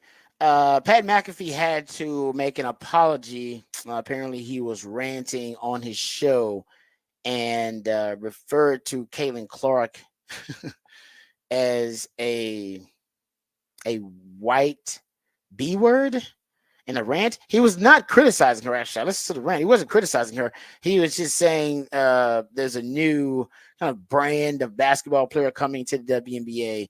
And yeah, he referred to her as that. And I think he was basically like she's that, she's the star. Like he was talking about her like, hey, she's that B word, not like she is a B word. Yes. You know what I mean? So it was, but still people didn't take it the right way. And he had to apologize for it. Yeah, for dropping that term about her. Listen, I will say this about Caitlin Clark. Do we have the Angel Reese sound? Can we play this Angel Reese audio too? Yes. We have this. It ain't necessarily on the court right now, but at least Caitlin Clark is still top of mind. She is still in the headlines, and she's still a storyline. I don't think people necessarily talking about her play on the court being spectacular and it being extraordinary, but at least they're talking about her. And I'll give a lot of props to the ladies of WNBA. Now, I don't know if it's just all jealousy. I'm sure some of it is authentic, real jealousy. They're just jealous of her because she's made more money already as a rookie in WNBA. They're making their lifetimes already because she's made like 10, $15 million in endorsements. So she's loaded. And they're like, man, you know what? I just don't like this chick. All right. She's kind of silver spoon, that kind of thing. Yeah. She hadn't really earned it. And she's getting crowned the queen already. So I think some of it is genuine jealousy, right? Love and hate at the same time. That's what jealousy is. So I think they love her because she's the reason these TV contracts are about to blow up for the WNBA. She's the reason that the ratings are through the roof for the WNBA. She's the reason that we're talking about the WNBA. So they love her, but they also hate her because they're jealous. They're like, hey man, I want that. Why? Yeah. I was really good. Why didn't I get some of that? So it's a lot of that, but they are doing a great job, whether it's genuine or whether it's, like I said, fake. I don't know. Could be some WWE going on here, but they are doing a great job being villains in this storyline. Like the WNBA is like it's just full of villains. Like whether you're talking about the lady that hip checked her, or you're talking about Angel Reese, or what are you talking about the other? Like it feels like it's like Caitlin Clark. The storyline is Caitlin Clark coming in to the NBA, and she is just going up against a league of villains. It was like Diana Taurasi when they asked her, and she was like, yes, just letting you know she's gonna come in and people are gonna go after her, and there's good players in the WNBA, which she was 100% right about. She's right. And everyone, ooh, how mean is she to say she's not gonna be the greatest of all time? It's like she didn't even not say that. She just said it's not gonna be as easy as you guys keep thinking it's going to be. Yeah, these ladies got some pride. And they're going to play with it too. Yeah. But it's this is a harder game than college. It is. But I love that. Listen, I don't know if it's real or if it's fake, but they keep talking trash and they keep doing things that are helping build the storyline of them being villains. And I always say villains create conflict creates storylines. So what we have here, storylines from the conflict, from villains. So here's Angel Reese, and that's all I love about Angel Reese. She's perfectly fine being a villain. She's cool with it. Went to LSU, hung out with, had Kim Mulkey there. She's almost embraced her villainy in this situation. And by the way, her and Caitlin Clark have been going at it for years, guys, way before college. They were going to these tournaments together, AAU World, all that kind of stuff. So they knew about each other even before college. And now it's now blossomed to an NBA rivalry. Here's what Angel Reese had to say. I don't know if she mentions Caitlin Clark here, but everybody knows what she's talking about. It all started from the national championship game, and I've been dealing with this for 2 years now. And understanding, negative things have probably been said about me, but honestly, I'll take that because look where women's basketball is. People are talking about women's basketball, but you never would think that we'd be talking about women's basketball. People are pulling up to games. We got celebrities coming to games, sold out arenas, just because of one single game. And just looking at that, I'll take that role. I'll take the bad guy role, and I'll continue to take that on and be that for my teammates. And if I want to be that, and I know I'll go down in history, I'll look back in 20 years and be like, yeah, the reason why we watching women's basketball is not just because of one person. It's because of me too, and I want y'all to realize that. I think she does make a point because a Batman needs a Joker. She does, but you need a villain, and she's a good villain. But this is the problem. Is don't tell me 10 games into your professional career, in 20 years, you'll look back. Don't give me that crap when you're 10 games in. That's it's just nonsense. It's nonsense of why you're the villain is because you have already put yourself in the Hall of Fame. In your head, you're a 10-time champion, Hall of Famer, MVP in your head. And you're 10 games into your career. You could be blown out of the league in 2 years.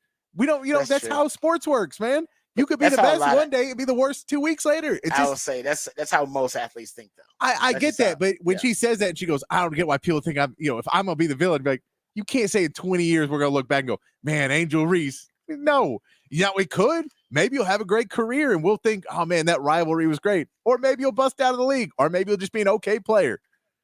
All those are real possibilities. It's but that's the thing. Yeah, but athletes don't think like that. Athletes think they all think they're gonna. It's the thing the thing that is now bothering me the most is people continuing to go after people like what we do and Pat McAfee and all of this and go as journalists. And you're like, what world do you think that this is just straight up journalism anymore? Journalism is dead. Yeah, and we're like, this is not. You can't say there's a journalistic integrity. Our job is to not be journalistic integrity. Like that's No, literally, that's- if we do that, we'll lose listeners at a point because then we'll just go, well, here is the facts of what happens, and I'm not supposed to comment on these. Because a journalist is just, I'm reporting the news. Living in like pre-sports, and they talk keep era. saying Like, that, and you just go, in the sports talk world, that's not what it is anymore. So you have to understand that's what it's going to be. If you wanted to talk about it, it's going to be negative a lot. Yeah, and, that's stupid. Whoever says that, that's stupid. Like, and I've seen that a bunch. Our sports entertainment ecosystem is about debate. That's why sports translates really well to Twitter, just like politics does, because people are just on there just debating about stuff. Yeah. It doesn't translate real to Instagram. No. Because nobody's debating on Instagram. It doesn't translate to a lot of like Facebook. It doesn't translate what you need a platform where people are ready to argue and debate, because that's what sports is basically all about. Yeah, debate and argument. That's all we're doing the whole time. We're just debating and arguing. Yeah, exactly. That's politics and sports in a nutshell. That's why we love. That's why they don't go hand in hand, but they're very similar in terms of the fandom, the allegiance, and the that kind of stuff. So anyway, but you're right. I think it's good for WNBA that everybody's criticizing it and talking about it, and that you have villains. I'm glad that you're talking trash about Angel Reese and her opinion. Because otherwise, guys, we've never talked this much women's basketball. I've never talked as much women's basketball. I've been doing this for 15 years. Never talked this much women's basketball. Never. No. So, well done. That mission, job well done. It ain't always about what's on the floor, though. Sometimes it's about away from the floor, but it doesn't matter as long as they can stay in the conversation. All right, we'll come back. We'll have some NFL news notes and nuggets on the side. I got Rod's rant of the day on the other side as well. The ESPN Football Power Index, what that says about Texas' upcoming 2024 season. All that and more right here on the Rodcast, featuring Patrick Davis. I'm lifetime Longhorn Rod Davis coming back on the horn.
Welcome back to the Rodcast. Time for us a Top of the Charts Tuesday. That means my man Patrick, the co-host of the Rodcast, he comes up with all of the musically themed days of the week, and the Ideallionaire comes up with Top of the Charts Tuesday, which is when he plays jams that reach the top of the Billboard charts on this day in history. So we always appreciate his efforts and creativity on the Top of the Charts Tuesday. We also appreciate him coming up with the topic for the big fat poll of the day.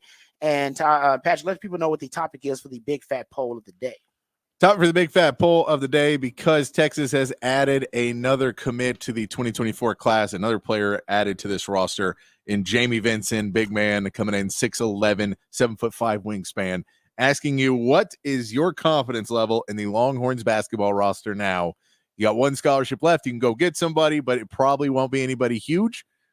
We'll see what they end up going to get in the transfer portal, but you need to get another big. That's what they got. It wouldn't surprise me if they tried to get another big, but I don't know what there is still out there to get. And then players, trying to get somebody who knows that they may not play or not. So you'd probably be closer to getting somebody like, you could get someone like Kendall Weaver, who turned out to be a really big piece, who you didn't expect to play a lot last season, but somebody you get from a smaller school that maybe wants to come over and take a shot at Texas. You could get somebody like that. But that is a question. And I put on the poll A, B, C, or D. We are right now at 47% B, 45% C. So I believe, again, that the majority of people are in that high C, low B grade of where they feel the team is right now going into this season. And I mean, I'll tell you, Trey Johnson to me, watch some Trey Johnson highlights, watch some Trey Johnson stuff, and you maybe will get a little bit even more excited about the season. Okay. Yeah, I got him at a B, B minus. I believe that is the popular grade among, actually, we're getting close, B and C. B and C. So C plus, B minus. Yeah, I think is. Yeah, so B is at 47%, C is at 45% on the poll. Yeah. So at B, I had him at B minus. So yeah, B, C plus, B minus. In that looks like that realm is what most of the voters and you listeners have as well. All right, so go check that out on the Horn ATXX account. There you go. That's probably the first time I did screw that up. All right, go check that out. And we'll have your Horn headlines here momentarily. We'll get updated, educated, and informed with all the top stories of the day. But first, I did say I wanted to bring this up, and we ran out of time and off the record. We always do. So I want to bring up a couple of these topics right now. Randomly, I saw this. Ross Dellinger was the first one to report it, but now I've seen it at multiple places. Front Office Sports has it as well.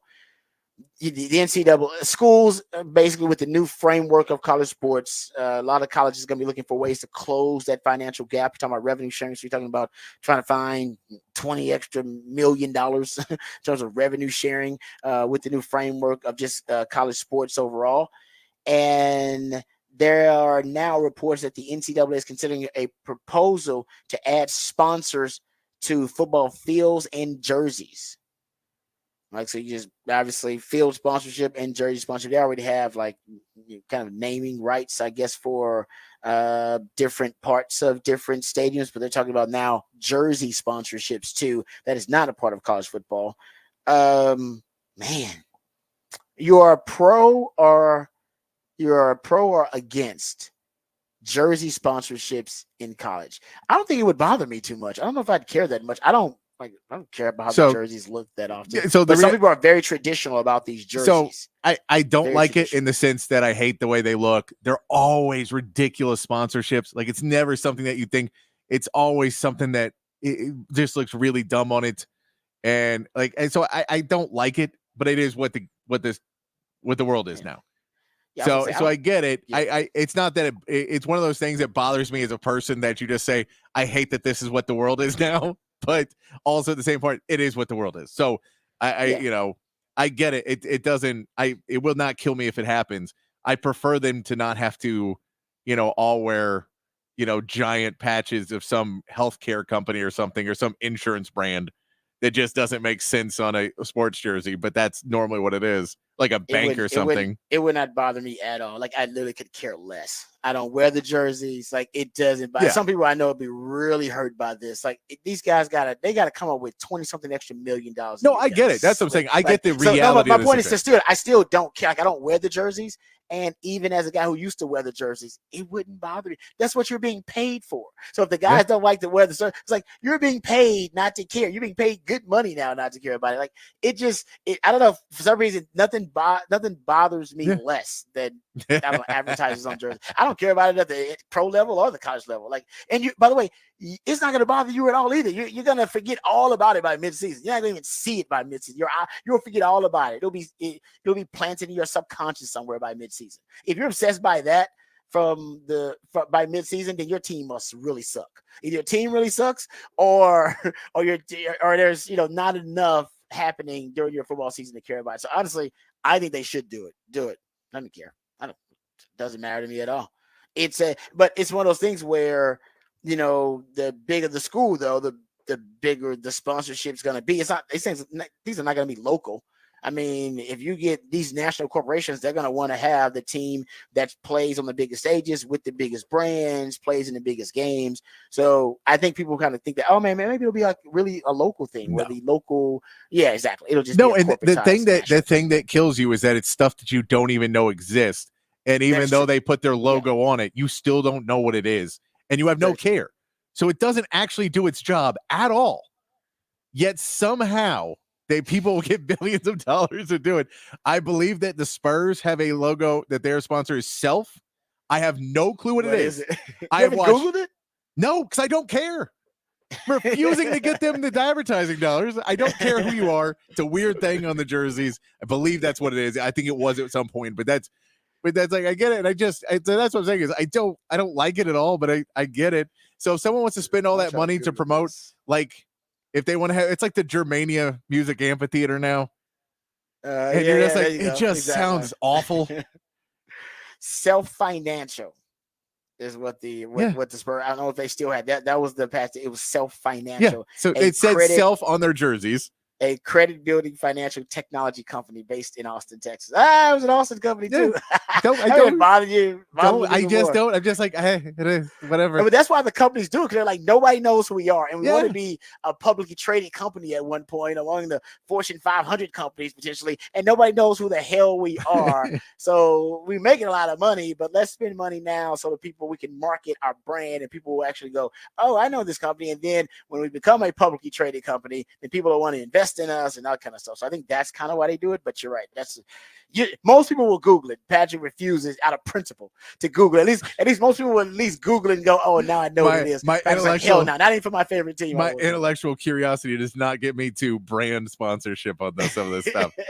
Which is crazy because you're such an NBA guy. I think you'd actually have know what all of these were. But. No, I told you I could tell you what's on the jersey because I've watched enough of the games to see it says Self on their jersey. It just says but I know, like, it's one of those things. I knew what it was of a sense that it was like a financial thing or something. So I knew what it was enough to go, I don't care what it is. It's not something that I'm going to be involved in. I work in radio. Finances are not something that are ever going to be a problem for me. That is something I will always will not have the money to be investing in anything. I was going to say finances are a problem. But not a problem of I have to figure out where I'm going to invest my money. It's not a more problems because you work in radio. No. I know where I'm investing my money. Groceries and rent. Check to check is where the money will be invested. What do you mean? So that's one of those things. I knew it was something like that. I knew it was a bank or a financial or something like that. Yeah. And I was like, I don't care now. All right. So just it could be coming, and that's a jersey sponsorship. Some people in Texas Texas doesn't have to. Texas is one of those programs that they wouldn't have to do it. If Texas did it, they really would be doing it for greed. Because they don't actually need it. Some team, Patrick said, well, yeah, that's true. Why do? Yeah. Hey, you know what? Hey, like the late great Red McComb say, what did he say? Hey, Texas, they what did he say? They print money over there, more money than anybody except the Catholic Church. Yeah, it's a Liberty Mutual Emos DKR Texas Memorial Stadium. Yeah, you see the game. Exactly. He said they got more money than anybody except the Catholic Church. And you know what? I know he was saying it in jest, but they got a lot of money over there. Yeah, you can go down on the Ghostbusters 5 Ricky Williams Campbell Fields. Yeah, that's true because they could do because I gotta go think because they said fields, but so maybe fields are not sponsored in college football. Do they have stadium sponsorships yet in college football? Stadium rights? No, but I mean they will. They will. Okay, yeah, the jerseys. That's gonna if they have jerseys, they definitely gonna name. They're gonna have name. I think because they know the jerseys can go before the stadium because when you're like it's the big house and it's no longer the big house. Yeah, it's the blank, it's the whatever. State Farm big house. Merit check, whatever. The Staples big house. Yeah, that's definitely coming. That's definitely it's too easy money, man. It's just easy money. Oh, those naming rights deals, those are like they pay like tens of millions of dollars for those. The Home Depot big house just sounds terrible, doesn't it? It's gonna happen. And you know what's gonna really suck for is the bowl sponsors because they usually kind of get those. And I was like, no, I just rather sponsor the stadium of this big time football program. Yeah. So there you go. Yeah. It's gonna happen. Just be ready for it. I don't know if it's gonna happen soon, but it'll be in the future of college sports. There will be jersey sponsorships, naming rights for stadiums, that kind of stuff. All right, let's get educated, informed, and updated on all the top stories of the day with my man Patrick Davis and the Horn Headlines, and then we'll come back hit the ESPN Football Power Index. We're also getting to Rod's rant of the day about the escalating wide receiver market in the NFL. We'll dive into all of those and more. But first, let's hit the Horn Headlines with Patrick Davis. All right, your Horn Headlines brought to you by Top Gun Rentals and Lawn Equipment. Texas softball pulled out a win in a hard-fought 1-0 battle versus Stanford in the game that was knotted at 0 until Texas manufactured a run off a sacrifice bunt in the 7th. Tegan Cobbin once again threw a gem, only allowing one hit, which is a third straight time in the Women's College World Series. The Longhorns have only allowed one hit in the game. After Florida's win over Oklahoma yesterday, Texas now waits for the winner of their rematch today for their opponent in the finals. Texas basketball secured another commitment for the 2024 class, adding Austin native big man Jamie Vincent. Vincent had originally committed to Vanderbilt, but asked out of his letter of intent after the team fired head coach Jerry Stackhouse. The 6'11" forward center began his high school career at St. Michael's before transferring for his last 2 seasons at basketball powerhouse Oak Hill Academy. Vincent adds size to the Texas roster, and his signing now leaves Texas with one more scholarship available. In Major League Baseball, the Astros battled back with a 4-run 8th inning to get the win over the St. Louis Cardinals yesterday. Alex Bregman hit a home run to tie the game at 4-all before Yanier Diaz got a 2-run homer to take the lead and eventually the win. The Astros bullpen pitched well, only allowing one hit after Verlander exited the game pitching 5 innings. Houston is back in action against the Cardinals today with Spencer Arrighetti taking the mound, trying to keep the momentum going from his last start. And the Rangers dropped the close one of the Tigers 2-1 after Jake Rogers hit his second home run of the game for the Tigers to take the lead in the 8th. Corey Seager was able to extend his hitting streak to 16 games with 2 singles in the game, and Marcus Semien got a solo home run for the Rangers, 1 run in the game. They will now send Dane Dunning to the mound, looking to even their series with the matchup with the Tigers tonight, and that is your Horn Headlines. All right, thank you, Patrick, for the Horn Headlines. Let's get right to it. Let's get to the ESPN Football Power Index. Came out yesterday.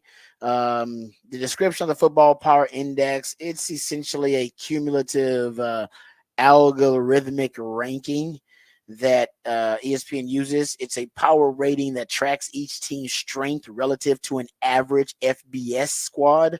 Teams are rated on offense, defense, and special teams with the values representing points per game. So your FPI ranking, there's a score, and that score is the points per game that you are better than the average opponent. And that's it. That's the gist of it. So we're looking at the top 20 college programs in FPI in 2024. Georgia, they are the top FPI. You go look at their FPI ranking. It is the top FPI. Oregon, second in FPI, Football Power Index ranking. And Texas Longhorns are third in the Football Power Index ranking. They're ahead of Ohio State. Just barely. Theirs is 22.9. Ohio State's is 22.2. Alabama Crimson Tide, they're at 21.9. So they're fifth on this FPI ranking. And the Penn State Nittany Lions, they are next, 19.8. They're sixth. Then Notre Dame, seventh. The Oklahoma Sooners are eighth. Tennessee Volunteers, ninth. Excuse me. The Missouri Tigers are 10th. Florida State, 11. Michigan 12, LSU 13, and the Aggies at 14. They got Clemson rounding out the top 15. That's the Football Power Index. If you look at just national championship odds based on the FPI. A little different. Georgia with the best odds to win the national title based on FPI. Oregon is second. The Longhorns are third. Ohio State is fourth. Alabama is fifth. Basically, those are the only teams with double-digit percentage chances to win the championship. Georgia's at 20.7%. Oregon's at 12.9%. Texas at 11.7%. And then there's Ohio State at 10.2%. Then after that, you have Alabama, Penn State, Notre Dame, Oklahoma, Tennessee, Florida State. See, Florida State jumps up when they start looking at they jump up in terms of odds to win the national title. They weren't necessarily there in the ranking, but they are here in odds to win the national title. Remember, the Aggies were 14th on the FPI ranking, but they are not in the top 15 teams who have the best odds to win the national title based on FPI. So it's a little bit different, but still ends up being quite the same. And if you look at the biggest games on the schedule now based on FPI, combined football power index ranking, Georgia at Texas is the biggest game of the season.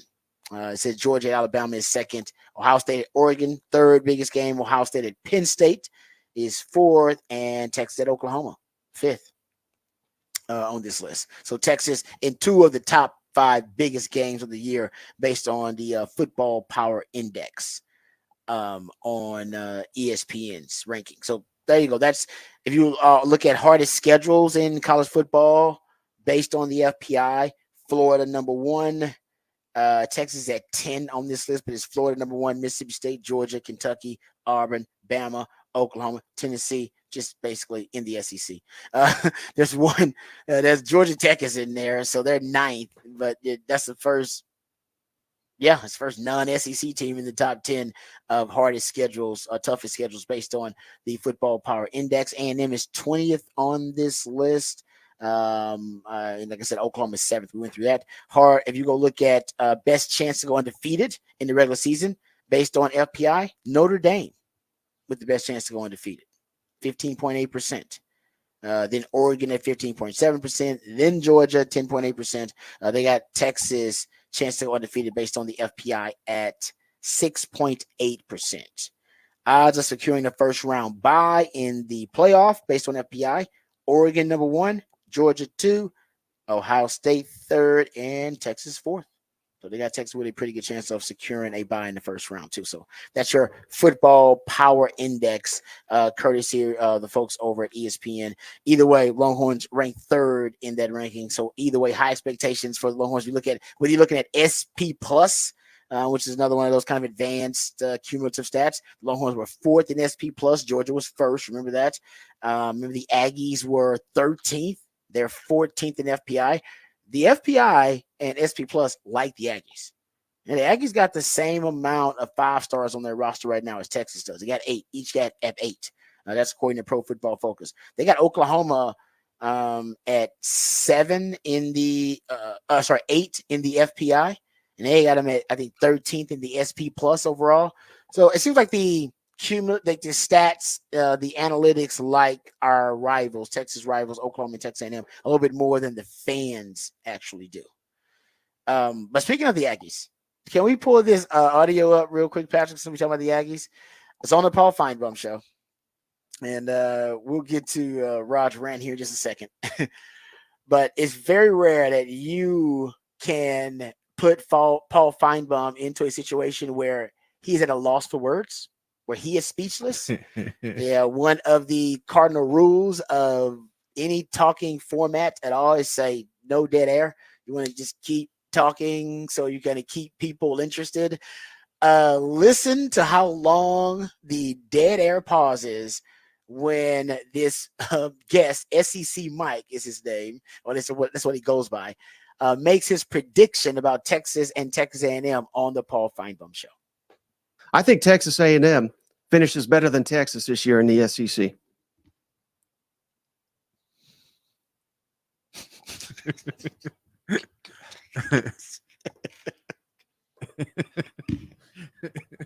Tell me I'm wrong.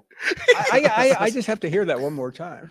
You just got through saying to us that Texas A&M will finish higher than the University of Texas? Yeah.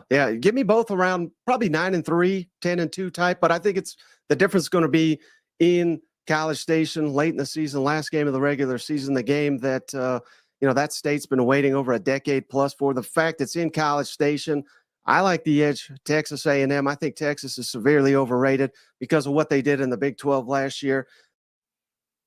Wow. Oh man, how long you say it was? That was like it's 11. It's a little over 11 seconds. It does seem like the audio cuts out or something. I mean, Paul Flightbum. Yeah. If there was a video of him staring, he is flabbergasted. He is like cannot believe that this guy would come on and make such an absurd prediction on the show. But I do love that you see his appreciation for the Aggies and his dislike of the Longhorns crosses a path when he has to say, I think they're about a 10-win team. They're also severely overrated. Yeah, and yeah, you go, I guess so. I don't think that's severely overrated. Would be we lost to Georgia and then one other game in that season. So if you said say you're 9-3 and your losses are Georgia, Michigan, and pick another team, but no, but even he says 9 or 10. Say a 10 win, 10-2, and you say we lost to Georgia and one other Michigan, and we lost to like. I don't think that's severely overrated still. Well, I will say this year they are expected to compete for the SEC, meaning play in the SEC title game. A lot of people are picking up. No, I agree with that. But you're right. That's not overrated in the SEC. Well, you're right. Your losses could be to Michigan, to Georgia. and then you've lost one game in the SEC, and it's to Georgia, and that's so. I think it's just funny because then he had to go on the other side and be like, "Well, I think the Aggies are." I'm like, "Come on now." I think they're going to be better, but yeah, they're going to be better than people think. I think they'll be a better team, but I think that there's again, it's really hard to figure out with the Aggies. That line between the major culture problems that everybody said there were last season and then firing Jimbo and being like, every one of those culture problems is fixed immediately with Elko coming in. No, and also the offense. Remember, the culture was an issue, but that offense was archaic. It was. And they bringing in Colin Klein, but I don't know if they have everything to fix it in one offseason. That's what I'm saying. I think Elko will get them better and better, and they'll continue to recruit. Their defense is going to be all right. Yeah, again, I'm not saying they're a bad team, and I'm not saying it's hard for me to believe that in one offseason they can go from a team that just was so underperforming every year to a team that will now overperform in one offseason, but still a SEC schedule, Notre Dame on there. It's a tough schedule. I will say like I said, analytics really likes the Aggies. They're favored versus now. I haven't looked at it lately. This was a couple of weeks ago because I remember talking about it, so I wrote it down. Favored versus Notre Dame. Yeah. Favored versus Florida. Favored versus Arkansas. They're favored versus Missouri. They're favored versus LSU. They're favored versus Auburn. And I'm thinking to myself, well, damn, if they're favorites of those teams, then if Vegas is white, they're gonna be a 9-win team. And I don't think Longhorn fans have entertained the possibility. What if the Aggies are a 8-9-win team when Texas plays them? I mean, that game could be huge. Here's a hypothetical.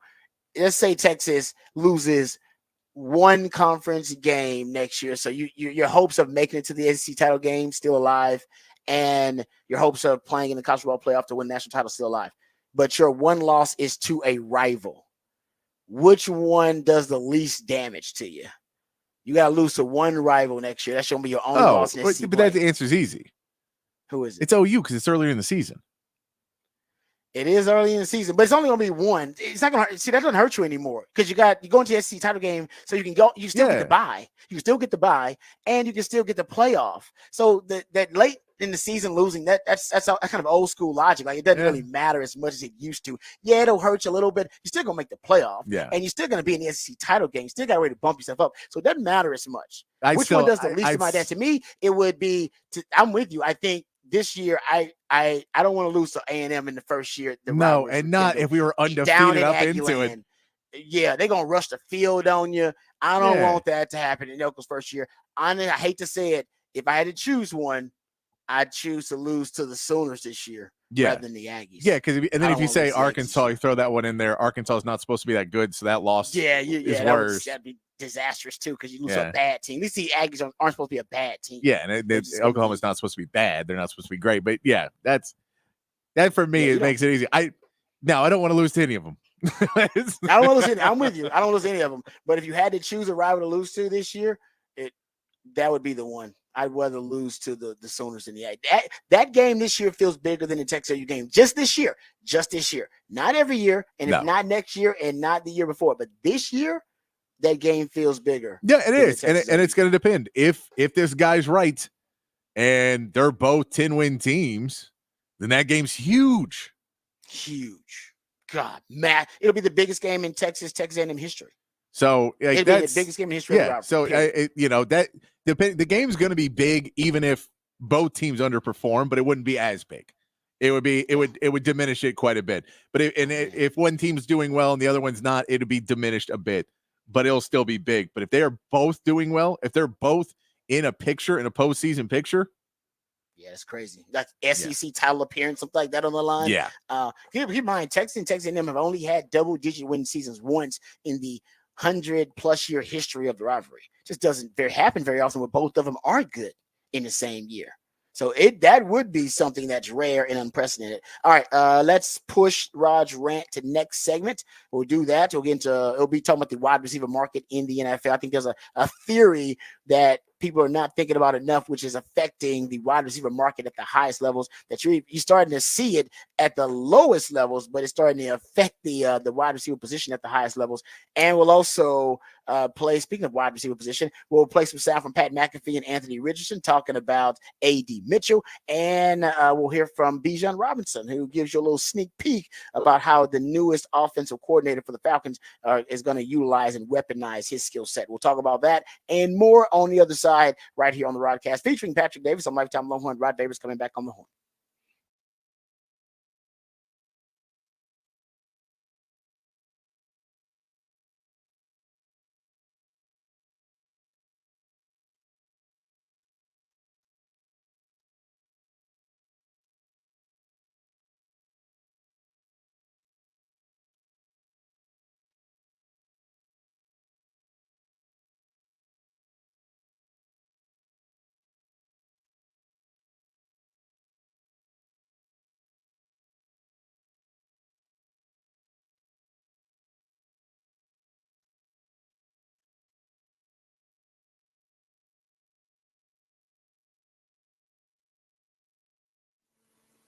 Hey, what's up, folks? Lifetime Longhorn, Rod Davis here. Austin is a great city, one of the best cities in the country. That's why people keep moving to Austin. Yes, that actually makes the traffic even worse. But aside from that, as our city continues to grow and thrive, so do our friends over at Ironworkers Local Union 482. Many of the iconic landmarks we love in this city were created and built by the skilled craftsmanship of Ironworkers Local Union 482, like the Pennybacker Bridge and DKR Stadium. The folks over at Ironworkers Local 482 don't just go to the office, they build it. So if you're thinking about an exciting employment opportunity, or maybe you want a refreshing career change, or maybe you want a new challenge, or you want to feel valued by your employer, you can become a valued member of this prestigious organization, Ironworkers Local 482. Right now, they're hiring over 3,000 people for a huge project, constructing a huge project right here in Central Texas. They're offering competitive wages, competitive benefits, a pension plan. They even offer training for unskilled labor through their apprenticeship program. So right now, it's the perfect time for you to become a member of Ironworkers Local 482 and take pride in the type of teamwork and craftsmanship that helps shape the future of our great city. So go online and apply today at ironworkers482.org. That's ironworkers482.org.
All right, welcome back to the Rodcast. Time for Rod's Rant of the Day. A couple of things before we get into Rod's Rant. You know what's going to be awkward with Texas going into the SEC? I just saw this via Twitter. Shout out to my man CB at Chris GB002000. When Texas baseball plays Tennessee in baseball, they're both going to have that block T on the front. Yeah. Isn't that weird? And they're both, I mean, because Texas baseball has the block T on the front, right? Yeah. The T, and then Tennessee has the T. Now I know there'll be different colors, different versions of orange, so you'll be able to tell who's moving, but it's gonna be weird that both of them will have the T there. And I'm like, I don't know if Texas should change it up for their series versus Tennessee because Texas had the block T first.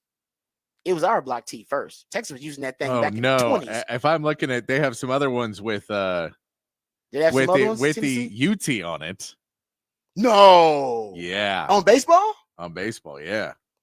Maybe they, I wouldn't want them using that one. Then we use a block T. That's gonna be an awkward series, just because of the T thing. I didn't even know that. My man CB on Twitter had a tweet about how Texas started using the T first. You know, he's always fighting a good fight. Yes, they do. Yeah, they're gonna look way too similar. I agree. It's gonna be weird. I'm sure they'll pull it out and they'll try it and they'll both come out with the same change outfits. Yeah, you're right. So maybe, and if Tennessee uses the UT one, that's going to upset some Longhorn fans too. They'll be like, whoa, Yeah. we're the real UT. Oh, anyway, just talking about how Yeah, no, put a picture of a volunteer on your hat. That's right. You can't. We can put a picture of a Longhorn on there. That's why the CB suggestion is go to what the softball team does, because the softball team, they have the Longhorn. Yeah, just put the Longhorn up there, then you ain't got to worry about none of that. I know, but you don't want to acquiesce to the other guys. Exactly. That's kind of what I was saying. Exactly. You don't want to, because that's the case. Then y'all write balls on your head. Control. Yeah, y'all write balls. I agree with you. I just thought about that. See my man CB's tweet. Okay, yeah, because earlier today I went on a random rant that in the video game, the new college football video game, they're gonna have the song Mo Bamba from Sheck West, but it's going to be a part of another football team's like tradition, their in-game tradition. So they're trying to be as accurate as possible. So they're playing some of the actual songs in the video game. And one of the, I think the Big Ten teams, one of their traditions is to play Mo Bamba during one. It's going to be in the video game. I thought to myself, how weird that Mo Bamba, a song about a lifetime Longhorn, is now adopted as one of the in-game traditions for another program. In Texas, we should have adopted that. It's really our fault. It's not their fault. It's a cool song that should be played in arenas and in stadiums. But for some reason, we just let it get out and we didn't adopt it as one of our own. And now, it's not even really known as a Longhorn thing. And it was never started as a Longhorn thing, but it is about a lifetime Longhorn. So I think it was an organic thing for Penn State. It happened organically. So I believe what the record is it's Penn State was playing Michigan, and the crowd got so rowdy when they were playing Mo Bamba that they were like, "Oh yeah, now we have to play this because now it's part of a moment that everybody was there and everybody remembers that they were so amped up in this moment that I believe they got a delay of game on the crowd and there's stuff like there was something that there was a delay of game and there was so there was a big." And they lost though, right? They lost. I don't know. This is what I'm just. This is no. I think you're right because I saw it. It was a Penn State Michigan game. I think. Yeah. So but that was a cursory Google search of that moment. Is what they said. Yeah. It's the links of all of it say like most electrifying moment and all this stuff. Okay. So I think it's more that they're saying it's going to be part of that because of that moment, and then maybe Penn State has adopted it more because of that. No, they have. I know it's a great song for atmospheres like that. I just wonder why Texas didn't do it first because it's about our guy. All right, let's get to my rant because that could have been considered a couple of rants right there. Let's talk about the wide receiver position. Justin Jefferson signing the richest deal for like a non-quarterback, I believe. Yes, in NFL history. But certainly for the wide receiver position. And I've been saying this for a while. Right, inflation has officially hit the wide receiver position. There is no doubt about it. And there's going to be a market disruption because I pointed this out 5 years ago. You had 5 wide receivers making at least $20 million a year. Now, currently, I believe the number is at 21 wide receivers who are currently making at least $20 million a year.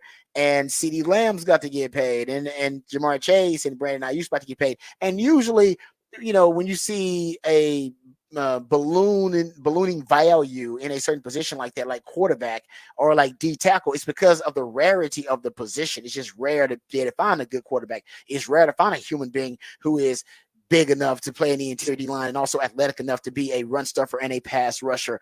So it's a rarity, but the wide receiver position isn't rare. It's the deepest position in football at any level. I've been pointing this out for years.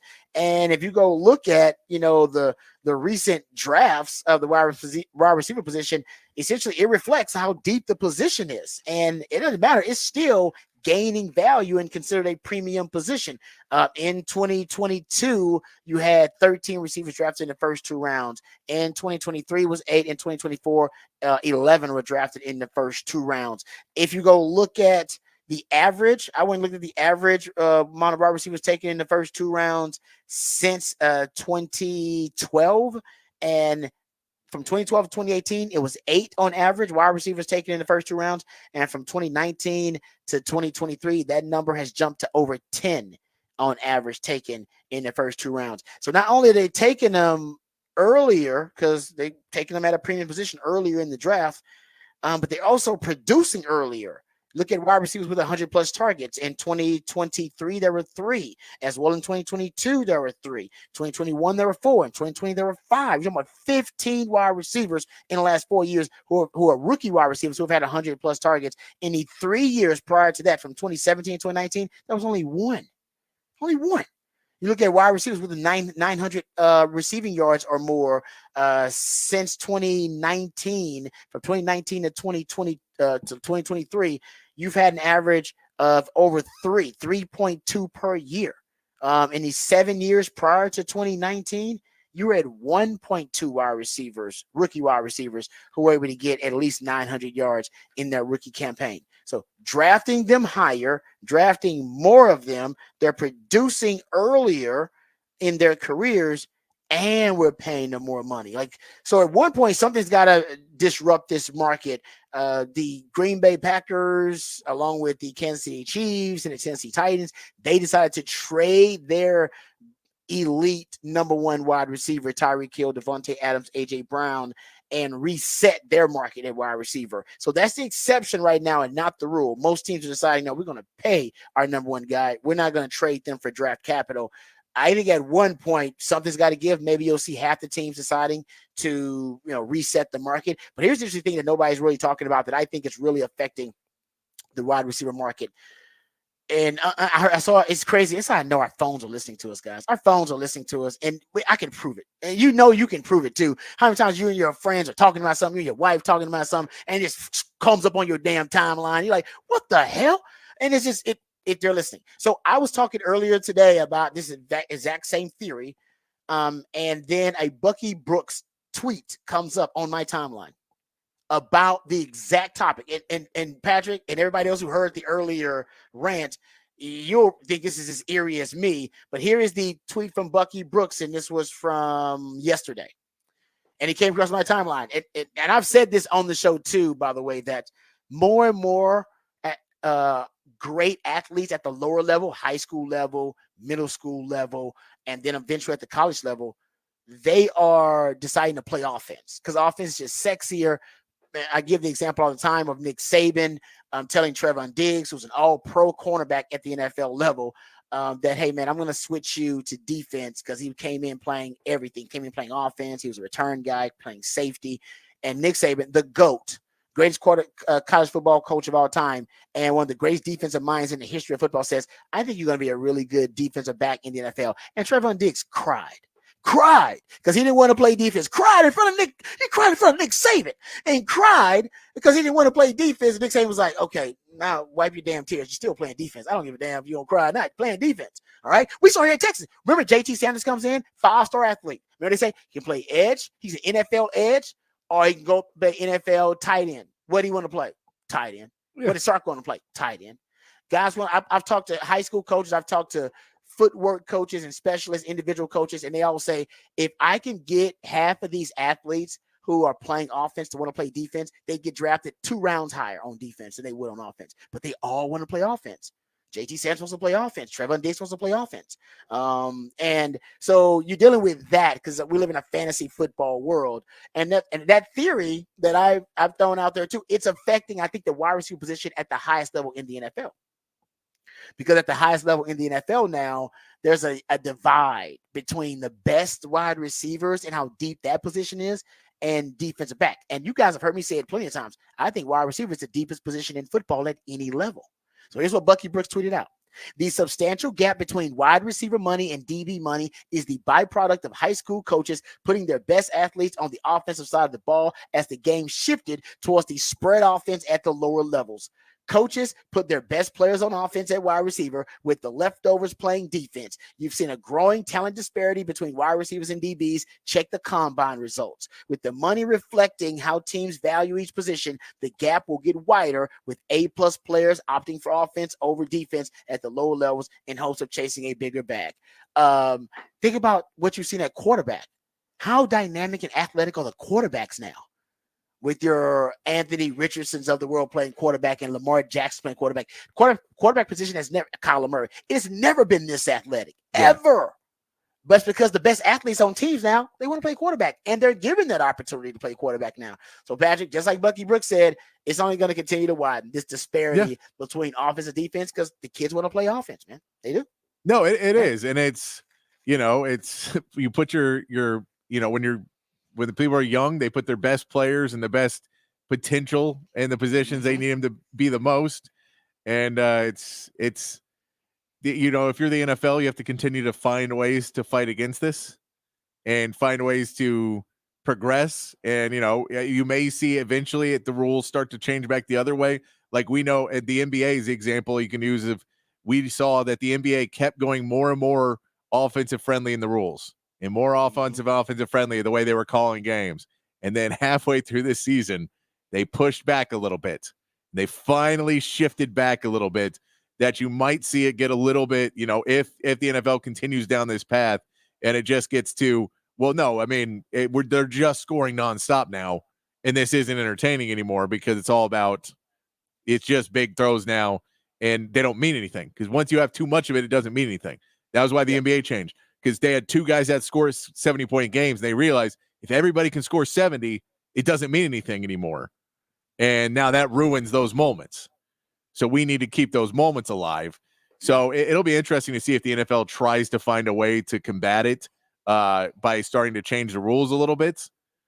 But I don't know if you can combat the talent disparity because people want to be a star. And they don't make stars on defense. Yep, chicks dig touchdowns. Fantasy football is about touchdowns. That's the sexy side of the ball right now. Defense is considered grunge work. All right, let's come back and we'll get into who said that on the side. These are clips that we played already, but I promised you we'd play them, so I want to get to this Bijan audio clip of him talking about how he's going to be utilized with the new offensive system. I want to get to this Pat McAfee sound of him and Anthony Richardson talking about A.D. Mitchell, and also we'll get to another piece of C.J. Stroud audio if we got time, showing he's got that dog in him. So we'll get into who said that, even though we already know who said it. We'll play some clips of audio that I want you guys to hear. All of that and more when we return right here on the Rodcast, featuring Patrick Davis. I'm Lifetime Longhorn. Rod Davis coming back on the horn.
All right, welcome back to the Rodcast. Time to get to who said that on the show.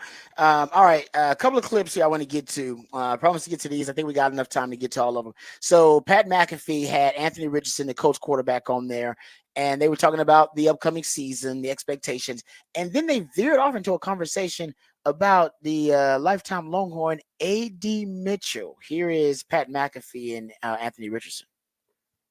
With the way last year started when you first got here and like all the uncertainty, people saying like how you didn't play as much as a lot of other guys at Florida. And then there was the whole JT thing with, his contract, which obviously got sorted away. Pitt obviously gets signed. And then kind of the rise of the Texans and CJ Stroud and all that stuff in the division. Does it feel like going into this year with being more comfortable, having a year under your belt, like everything's kind of in place and you feel like, you guys are, I don't want to say being slept on, but with how the Texans are being looked at, like, does it feel like you guys are kind of right where you want to be right now going into the year? Oh yeah, definitely. Everybody doesn't know it, but we know we got a squad. We know we got some guys on our team. We know everybody else is loading up and getting guys on their team, but we already got dogs on our team. We know what we're gonna do. So only time can tell what's gonna happen. So, How's AD? Nah, he's legit. He's legit. That's what I heard. I heard people were like, "Hey, AD, real deal." Yeah, and I was like, AD, who's AD? Nah, he's nice. You guys got Aaron Donald on the team? That's what I thought somebody was saying AR's name wrong. Yeah. They were like, hey, AD's legit. So good. And he is, though. And I'm like, who the hell is we saw him, I think every game we were on the field. I think 3 games he scored every game, big plays. Yeah, he's called AD, great name. Mm-hmm. I mean, Aaron Donald just retired. Sure. So I mean it's time slide in. AD to come in there. Fast, quick, works hard from what I've been told. And we signed everybody back from the defensive side. AD, always a great nickname, because remember Aaron Donald was known as AD, but so was Adrian Peterson. He was known as AD because it was all day. I believe it was like all day. He gonna be running on you all damn day, all day. So I think that's why they called him AD. But how about this though? Because they talking about the Colts, and I heard CJ Stroud on that Millions Worth of Game podcast. He had a story about the Colts, and apparently CJ Stroud's really excited about playing the Colts early this year. Here is CJ Stroud telling a little anecdotal story about the Colts, but watch what he says at the end about their matchup coming up this season. Like my boy EJ, Speed. But it's a ton of dudes. It's not just EJ. He with my agent. And I tell him this to his face. I ain't tripping. But like a lot of dudes come to these podcasts like, oh yeah, I'm coming to hit. I'm gonna hit CJ in his face. I'm gonna get him next year. Why don't you do something? Like where I'm from, we say, why don't you ain't do something where you was mad at? You was mad right there, man. Do something. Right. You could have made hella plays, bro. You could have made plays, dog. Right. You could have shut me up right there, but you didn't. Right. So what make you think you're gonna do it now? And if you do, I'm gonna come back, bro, for real. This ain't for no play, bro. I'm like, come on, man. Got him in that mode. You got me going. But you know what I'm saying? No, it's like, this is the mode I've been waiting to get. Like, I'm gonna slam CJ on his head. Like, man. You should have did that then, bro. Right. Now we're going to have another opportunity, and we played them first game of the year. Ooh. I'm excited. The Colts. We play them after they play. It's going to be rocking. Indy hates me already, and I love it. So. Yeah, sounds like he got that dog in him. I like that. I like that, CJ. They brought that mode out in him, man. I like that about CJ. And here's the last clip I want to play before we get out of here. This is Bijan Robinson. New system, new coach. Zach Robinson's now the offensive coordinator there. He's from the McVay Shanahan coaching tree. And Bijan was asked about, how he is finding himself in this new offense. Is he starting to acclimate to the new offensive system? How they're going to use him? Here's Bijan Robinson. I'm going to be more of a runner that does everything else. Like not as much, but I don't know what the plan is, but like it's like run first, like I did in college, and then, still having that access to go to receivers, still having access to do creative things out the backfield. More so like, like how they use Christian down there in San Francisco, like something like that. So that's kind of what like the plan is here. All right, there you go. Bijan saying they're going to use, I like it casually dropping in. They're going to use me like Christian McCaffrey. You like that's the most versatile weapon in the NFL. That's okay. Well, they're going to use me, they're just going to try and get me a couple MVPs. I don't know. Exactly. It's like, you might want to lead with that next time, Bijan. There you go. Bijan's so damn humble. Okay, we'll talk about this tomorrow. So it's a little tease. Comes from Ian Rappaport. Cowboy store wide receiver CeeDee Lamb has not been spotted at Dallas's mandatory minicamp. Boom. So Yeah. You know he wasn't coming to the voluntary stuff, but Yeah. he ain't been at. Now he's not showing up to the mandatory one. Hey. And if I saw these wide receiver deals, I wouldn't show up either. Good for you, CD. Come Go on. get your cash. 35 a year. You like, man, you Yeah. man, I take care of my family now. Oh, he's about. I mean, he's gonna be in that range. I mean, right now, I don't see how he doesn't get between 35 and 40 million a year. I don't know. I see Schefter also reported he thinks he gets a little bit less than Jefferson. Okay. So All he's Okay. reporting he does not expect him to get 35. It's all about that guarantee, though, man. The guarantee's about what's the there. guarantee. Because if he gets 40 and it's 80 guaranteed, that ain't 100. That ain't 40. Yeah, I believe was it 110 of the 140 for Justin Yeah. Jefferson is fully guaranteed. Yeah, that's crazy. That's wild. All right, good stuff from Patrick as always. Good stuff from you guys. Thank you guys for participating. Remember, the revolution will not be televised. We're talking about it right here on the Rodcast. We love you guys. We mean that. Take care of yourselves, but more importantly, take care of each other. Until tomorrow, same time, same channel. Peace. Hook 'em.